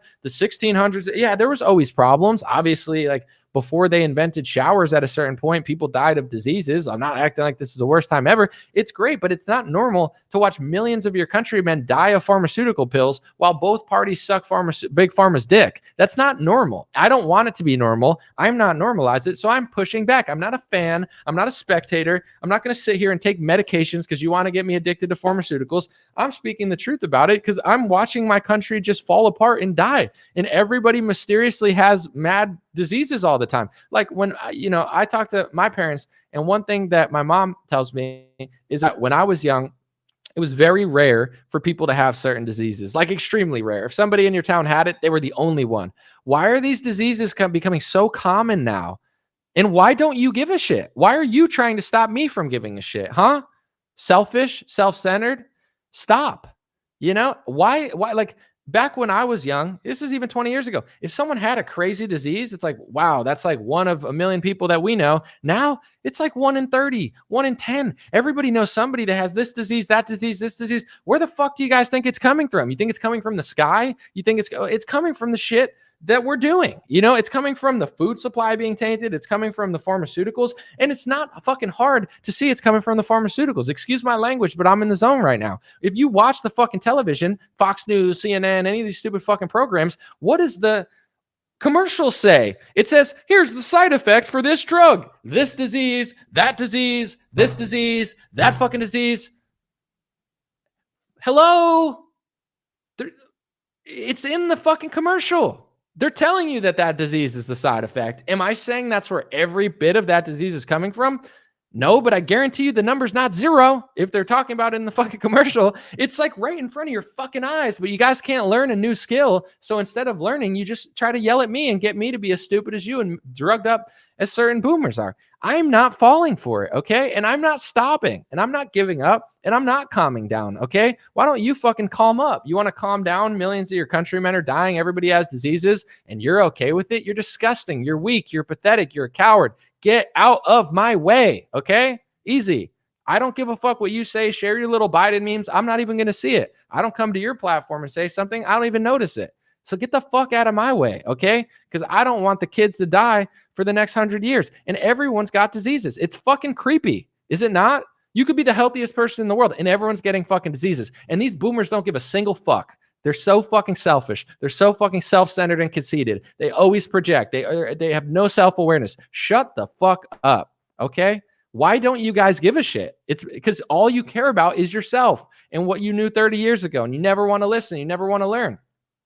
How do you not see these things? If every American today, left wing or right wing, came to the conclusion, was like, you know what? Let's stop arguing for one day over Joe Biden and Donald Trump. And let's face the facts. Our food supply is fucked up.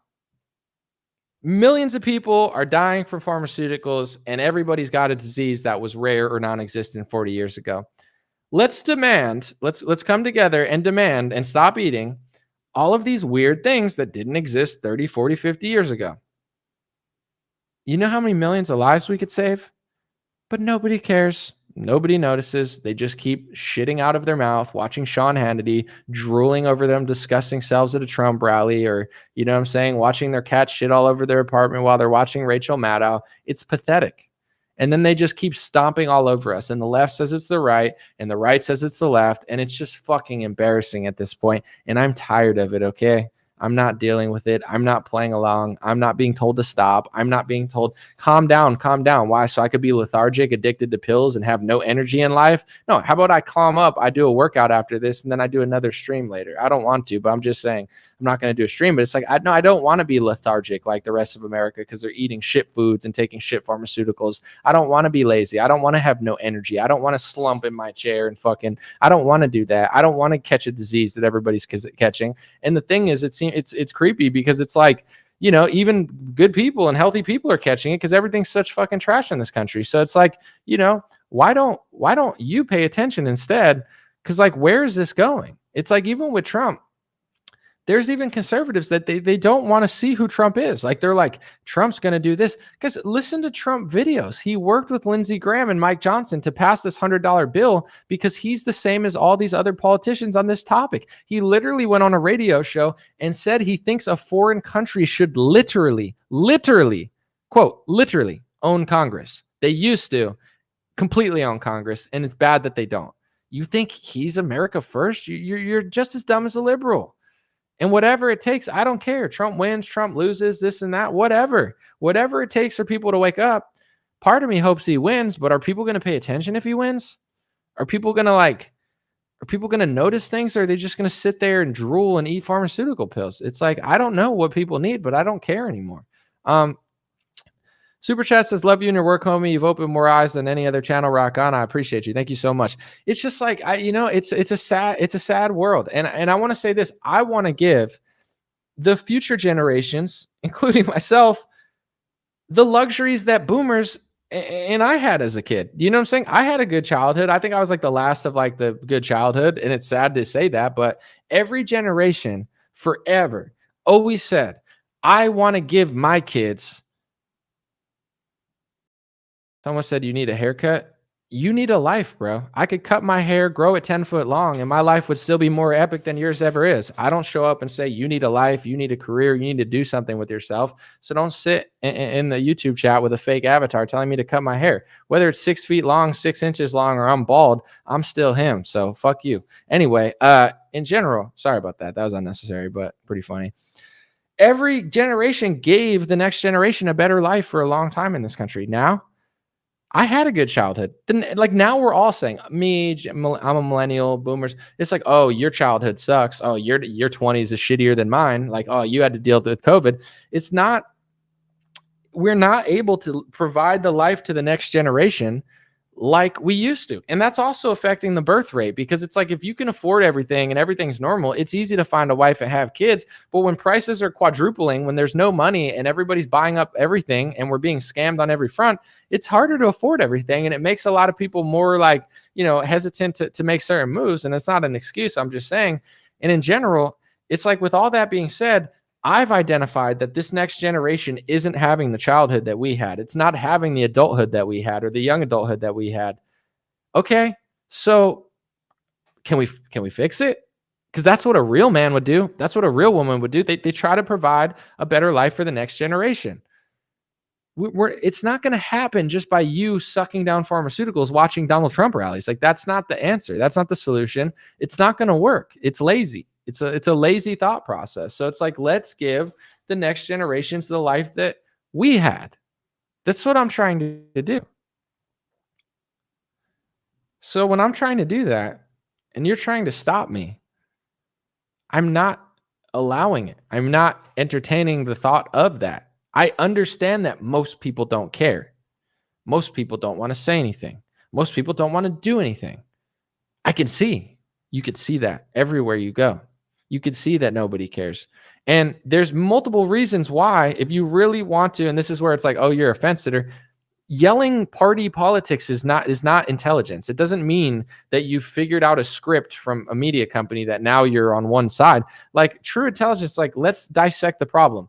Why does the younger generation have a worse life? What are the issues? Economic problems. Where do they come from? The doofuses on the left will say it's the right. The doofuses on the right will say it's the left. An analytical person who's honest will say it's both parties. Both parties are raising the deficits. Donald Trump spent more than Obama.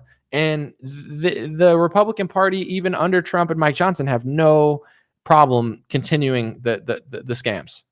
Okay, it's not playing the fence. It's just realistic. So we have to tell the truth about this, or else they're going to keep pushing us back and forth. If we don't tell the truth about how it's really happening, it's never going to stop. So that's why I'm telling the truth about Trump and Operation Warp Speed and all that. It's not because I'm petty. It's the truth. How are we going to fight lies with lies or laugh with right? The truth is the truth. When people say the truth, think the truth, speak the truth, that's when the country changes, not when they slurp down a Slurpee and watch a Trump rally.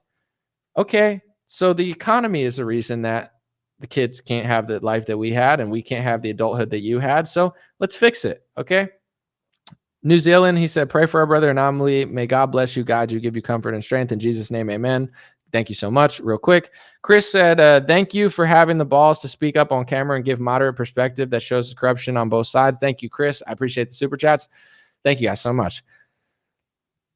So then it's like, okay, we can figure out the economy, but no one wants to be honest about it. Then also crime. Like, why is there so much crime? You know what I'm saying? And like, this is a tough topic to talk about on multiple fronts, but it's like, I grew up in a time where, like, yeah, there was crime, but it wasn't that bad. New York was better than it was. Giuliani did a good job to most extent as far as like doing certain things. And I think maybe other politicians at the time were more conservative than they've been since. But in general, it's like, okay, the cities I used to go to were nicer. The suburbs that I used to live in were nicer. The areas I used to go, like I grew up in, were nicer. And now they're all getting watered down. There's a lot of reasons for it. And liberals are responsible for a lot. But the truth is, like, when you cut through the narrative, you'll realize, and you really analyze, like, why is this happening? Why is the border open? Why are millions of people coming? Why are you not allowed to talk about demographics, either in the left wing? Why is everything considered hateful? And it's like, yeah, the left is objectively worse on these issues, but the right is fake opposition. They're addressing these issues only so much as to get to the truth and the core of it, and then all of a sudden they're like gatekeeping the narrative like they do on every topic. So it's like, I consider the right way better than the left. That's why I vote for the right locally. I think the right is better locally, and they do a way better job.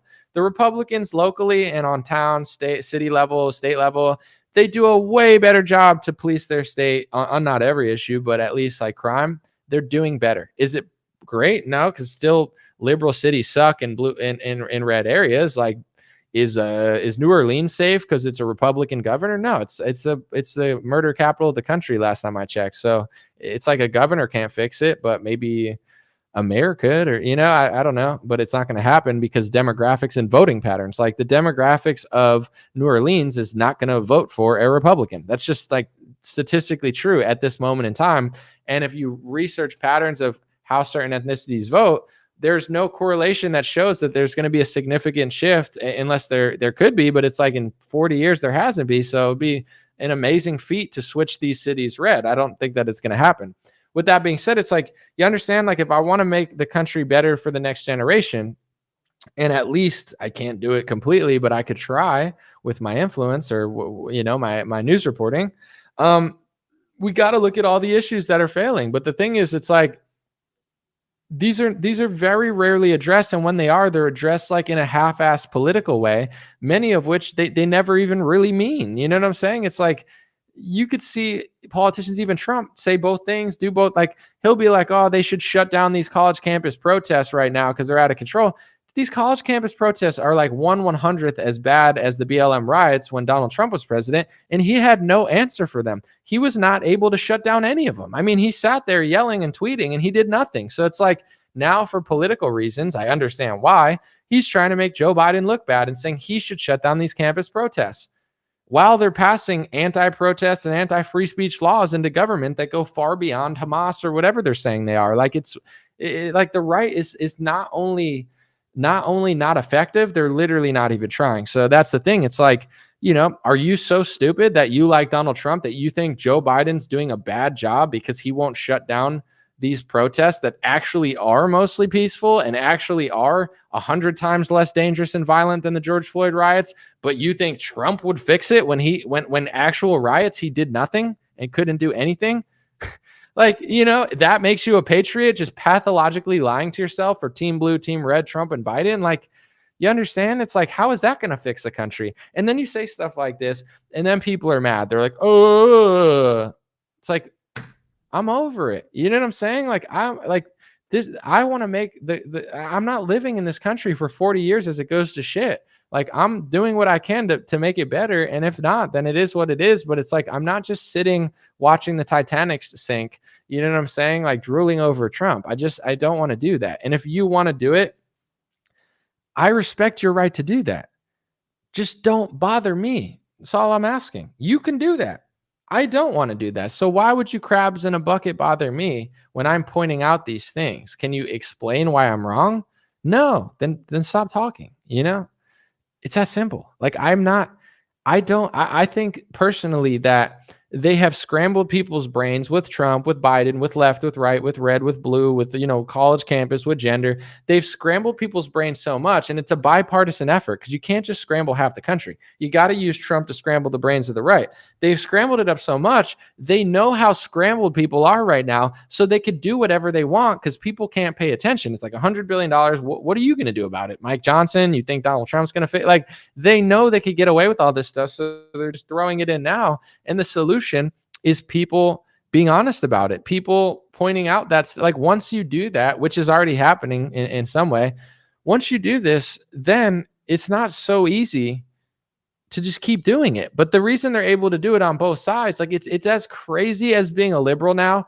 If you think that Donald Trump is going to fix all these problems, I'm not saying not to vote for him. I'm not saying you can't like him, but like, you think he's going to stop college campus protests that are 100 times more peaceful than the George Floyd riots, but he couldn't stop the George Floyd riots? Like, you're an idiot, because he said it, because you don't like Biden. It's like, you understand? It's just like so ridiculous.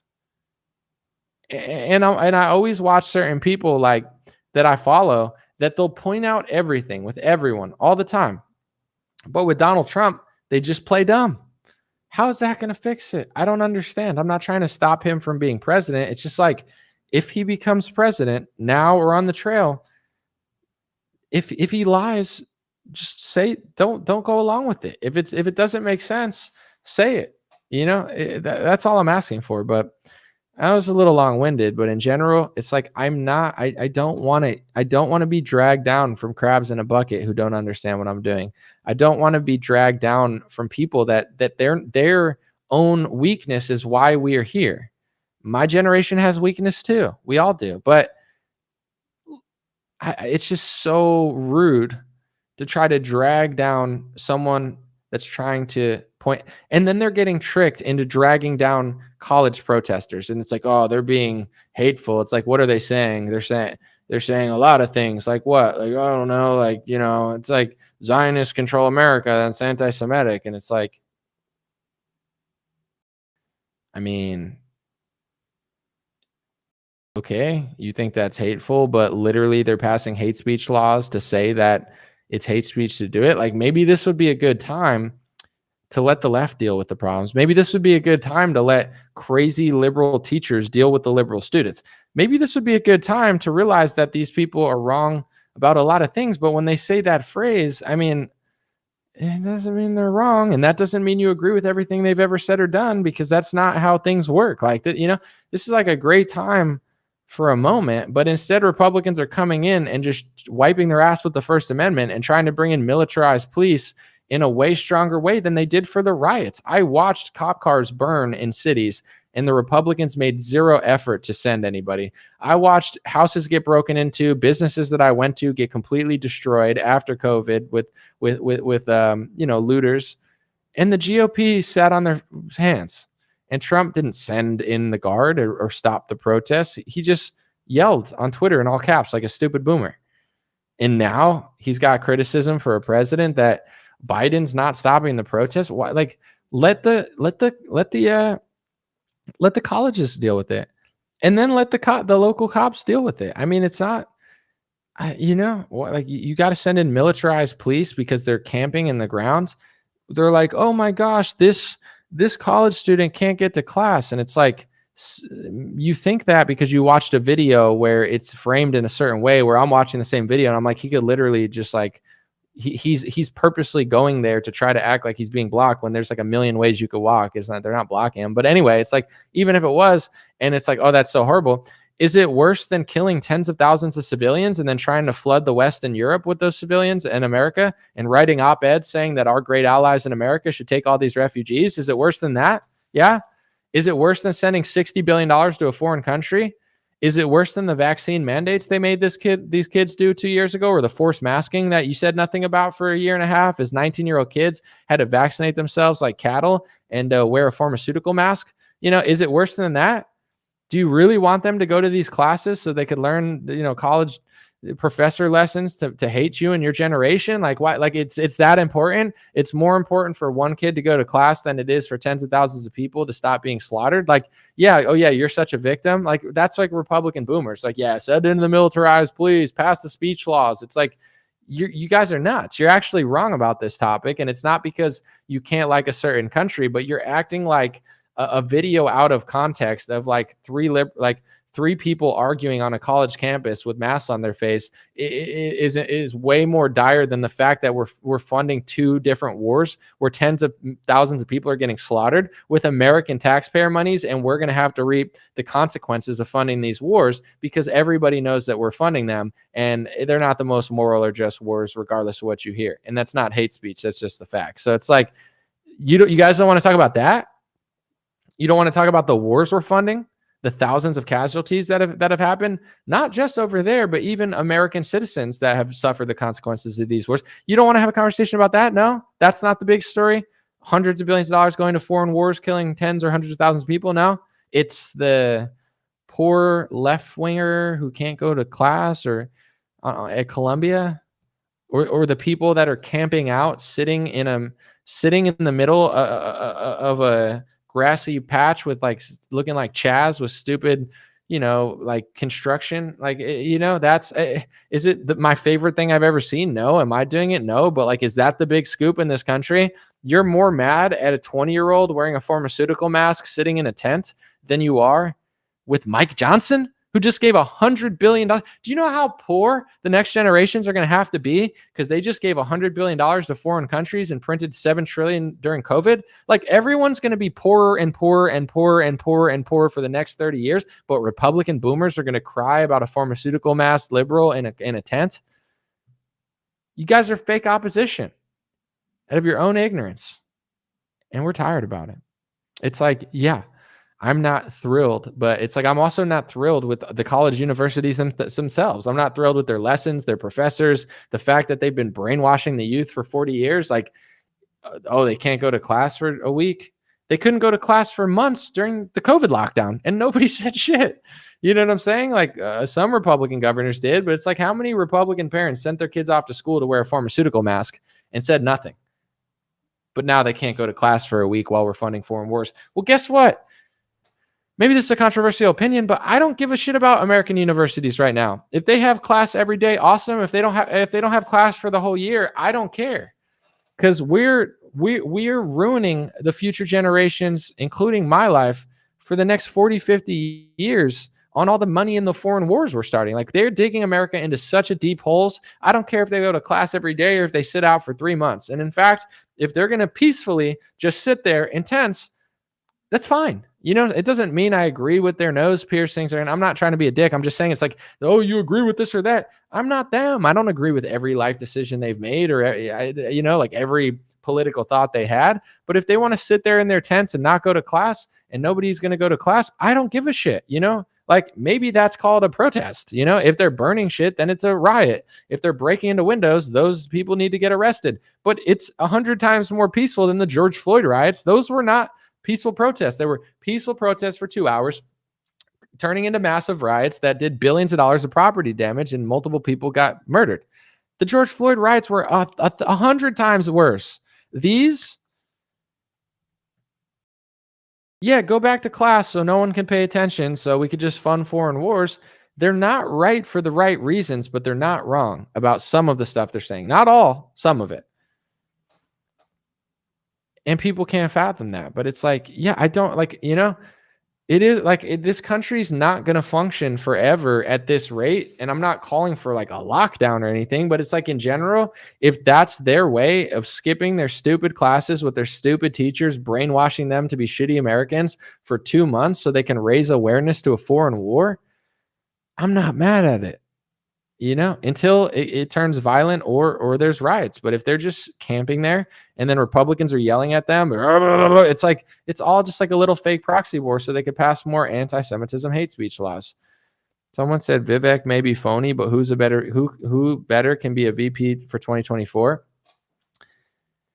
I mean, I could name people that are better, but it doesn't matter who I name because they're not going to get chosen, you know? So it's just like playing fantasy. Who do I think Trump is going to choose? I've said for 2 years, Elise Stefanik. I'm sticking with it because I said it years ago before Trump was even like the nominee. So if it's right and it really is Elise Stefanik, then it's like, wow, that was a pretty good, you know, pick by anomaly. How did he figure that out? It might not be her though. It might be Tim Scott or, you know, it could be Ben Carson or something. But I've said Elise Stefanik for years, so I'm sticking with that. With that being said, I think Trump's probably going to pick somebody that is a uniparty guy because that's just what he does. So I don't know. We'll see who he picks. I mean, when does he have to say who he picked? I think I'm sticking with my original pick, but like, who knows? He could pick anybody. It's not going to be Kristi Noem. I'll tell you that. She messed up her chances. Sorry, I'm getting a little tired. It's been almost 3 hours. She's getting like destroyed over her like dog thing. Like she killed her dog or something because it wasn't good at hunting and it was dangerous and she put it down. I have to be honest. I know, like, I think it was a really dumb PR move. I think it was really stupid. I don't know though. I mean, I'm not that mad at it. I'm sorry if that bothers people. I'm not saying I wouldn't do it. I'm not saying it's the smartest thing. But I read the full context and not the smartest thing to write in your book. Terrible for PR. Terrible. Like she went from like having a chance as vice president to zero chance. Like, you know, her political career might be literally over because of that. But I read it in full context and I was like, I get what she's saying, but I mean, you know, it's just like she had to like put her dog down, but instead of like, you know, putting it to the vet, she just shot it. It's kind of fucked up. I'm not saying, someone said, don't try that in a small town. Exactly. Don't try that in a small town. Dog will shoot you. It's like, would not write that in my autobiography, but I don't know. I mean, I don't know. I have some unpopular opinions about animals. I'm not saying they should all be shot, but like even in in Tiger King, they tried. I'm gonna say this. They tried to make Joe Exotic look crazy because he was feeding his lions some of the expired food from he's feeding them expired food from like supermarkets, right? And they were like, "Yo, Joe Exotic's so bad because he's feeding his lions expired." He's feeding his lions like expired food. Anybody that's ever worked at a supermarket, they throw all food out, not just expired food. They like any meat that they leave out. Like there's good steaks that they leave out that literally any human could eat, but it's like company policy at Whole Foods. I've talked to a guy there and he was like, there's great steaks that are $100 steaks that we have to throw out, and we're not even allowed to like eat them, even though we know that they're like marble amazing steaks. Like, I'm fine with lions eating those steaks. I'm sorry. I don't think it's like animal abuse. It's like if it's a couple of days over, if it's a couple of days over expiration date, I'll eat it sometimes. A lion can't eat that. I don't know. I was like, they're like, oh, that's animal abuse. I'm like, I don't see it, but whatever. Someone said Palestinian polls say pro-Hamas before October 7th, not just vote in 2004. Well, here's what I'll say, and this is not justification for that. They have nothing else. And if you go back to, a lot of people have explained it, Hamas was elected because they forced democracy in Palestine and they forced a vote. And then since then, they've pretty much been stuck with them. They haven't had an election since. So it's like there never would have been a Hamas if they weren't forced to have an election due to democracy. And that helped them get elected. So it was the West that allowed that to even happen. Without that, there probably is no Hamas because they wouldn't have forced a democracy, aka Hamas, getting elected. With that being said, these are the only people that they know for the last 14 years. They have no other like option right now. So if they're getting bombed and slaughtered by Israeli missiles constantly and their parents are dying, do you think they're going to be pro-Israel? Like, are you retarded? I'm sorry. I'm not trying to be a dick. I don't even know if you're allowed to say that, but too late. It's like, it's the same thing with like Ukraine and Russia, where it's like, I'm not making the exact comparison, but it's like they say Putin is a terrorist. And it's like, look at all the Russians are pro-Putin. It's their leader. You don't have to like Putin. You could call him a terrorist if you want, but like, yeah, of course the Russian people like Putin. What do you think? They like Zelensky? You know what I'm saying? So with that, it's not justifying that, but it's like, who do you think they're going to like? Oh, I love Israel. Thank you so much for bombing me and killing tens of thousands of people in my neighborhood. Like, oh yeah, that's going to go over really well. So it's like, even before, that's been the people that's been around them for 16, 17 years. And this is all I'll say. This is not justification for them or anything. It's just saying, like, when people say it's Israel versus Hamas, I saw this in a Frank Lutz poll. They said, do you side with Israel or Hamas? This is a false framing, in my opinion. It's either Israel or Palestine or Hamas or the IDF. The Hamas is like the terrorist organization or gang or government or military. They're like a lot of things at once, right? Like they're like all the things because they're the strongest force on the ground in a place that, no offense, is pretty shitty. And I'm not saying the people are shitty, but it's a shitty situation. Okay. And then on the right, most people in Israel are part of the IDF. So a lot of the citizens of there have to serve in the military. I think almost all of them. So the IDF is the official military of Israel. Is it Hamas versus IDF? Sure. Is it Israel versus Palestine? If you want to frame it that way, but Israel versus Hamas is the Western framing to be like, it's these guys versus these guys. And it's not, it's like saying, like Putin's terrorist versus Zelensky, the hero. It's like, it's Putin versus Zelensky, sort of. Ukraine versus Russia, sort of. But I don't even think that that's the right framing because I don't even think that's what these wars are about. But it's like, it's like framing it in that way, it's like, yeah, I don't like, I don't know if they're getting attacked, if they're at war essentially with a foreign country that's around them for 50, 60, 70, 80 years. There's checkpoints, you know what I'm saying? Like if you watch documentaries, this is not siding with the people of Palestine. This is not anti-Israel. This is not justifying in any way anything Hamas has ever done. But it's like, if you really want to dive into the life of a Palestinian and watch documentaries or reports on it, watch them from both sides. But it's like Gaza and the West Bank and all this stuff, like I'm not the expert on it, so I'm not going to like provide a full detailed report. but it's like a crazy place to live. They're all in a certain place. They have checkpoints. They can't really leave in some cases because there's places that they can and can't go. They're being treated like prisoners, essentially. It's like they're getting bombed over the last 50, 60, 70 years. Some of these people, it's like they've had their literal houses stolen. You know what I'm saying? So do you expect them to be like upset? Some of them are. Some of them are like, yeah, I like Israel. I want to move there. But a lot of them, they're not. You know what I'm saying? It's just like, they're not going to be pro-Israel. So it depends how the polls are framed. But it's like if you give them two options and they're getting bombed by other countries, do you think Syria is super pro-Israel? Syria is probably not super pro-Israel because Israel attacks Syria constantly. So the people of Syria, if you gave them two options, do you like this Assad or Syria? It's like they'll probably say Bashir al-Assad over Israel. And it's like, does that mean that, look how they framed Bashir al-Assad in American press. Look what they said of him. They tried to get rid of him. So it's like, this is not justifying it. It's like same with like Saddam Hussein. It's like, I don't like Saddam Hussein, but it's like, do you think the people in that country that were at war with another country like Saddam Hussein? Probably, because that's all they know. That's their leader. That's who doesn't constantly bomb them all the time, so that they're going to prefer that over somebody who literally drops missiles on their family. Like, is that crazy? I don't know. It's not to say it's right it's not my choice, but like if I lived there and missiles were flying, I highly doubt that I would side with that side. So how was the poll framed? Because, GB says Israel could be much better without war. Do you think IL doesn't act based on security concerned? I don't know what you're saying by IL to present 3 states with 2 armies inside Jerusalem. I'm not sure what you're saying, but I do think Israel could benefit to some extent. Like I think the PR and just like the relationships between countries is getting a little, they've gotten a lot of people and Republicans to basically disagree with them for the first time in a long time, which proves that a lot of people in America feel like it's a lopsided relationship and they feel, oh, Israel is IL, I got you.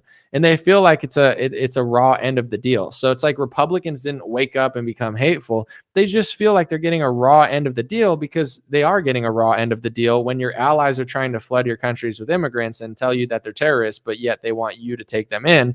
That's a little weird, so like people are figuring that out and it's causing a lot of, I don't know if I'd say division, but hold on a second, Kelly. But when it comes to like Israel, they could do what they want, it's their country, but it's just like, I don't really want to get into it, but it's like, I think for a long time, they've wanted to take that land. I think for a long time, they've wanted a one-state solution. I think for a long time, they've wanted to expand. I think they have expanded. Every time they fight, they do expand. And, I think at a certain point, they probably looked at Palestine, and I believe like they just want the port, they want the land, they want this, they want the access to the ocean or whatever's beneficial. Like I don't think they really had any interest in letting them run it.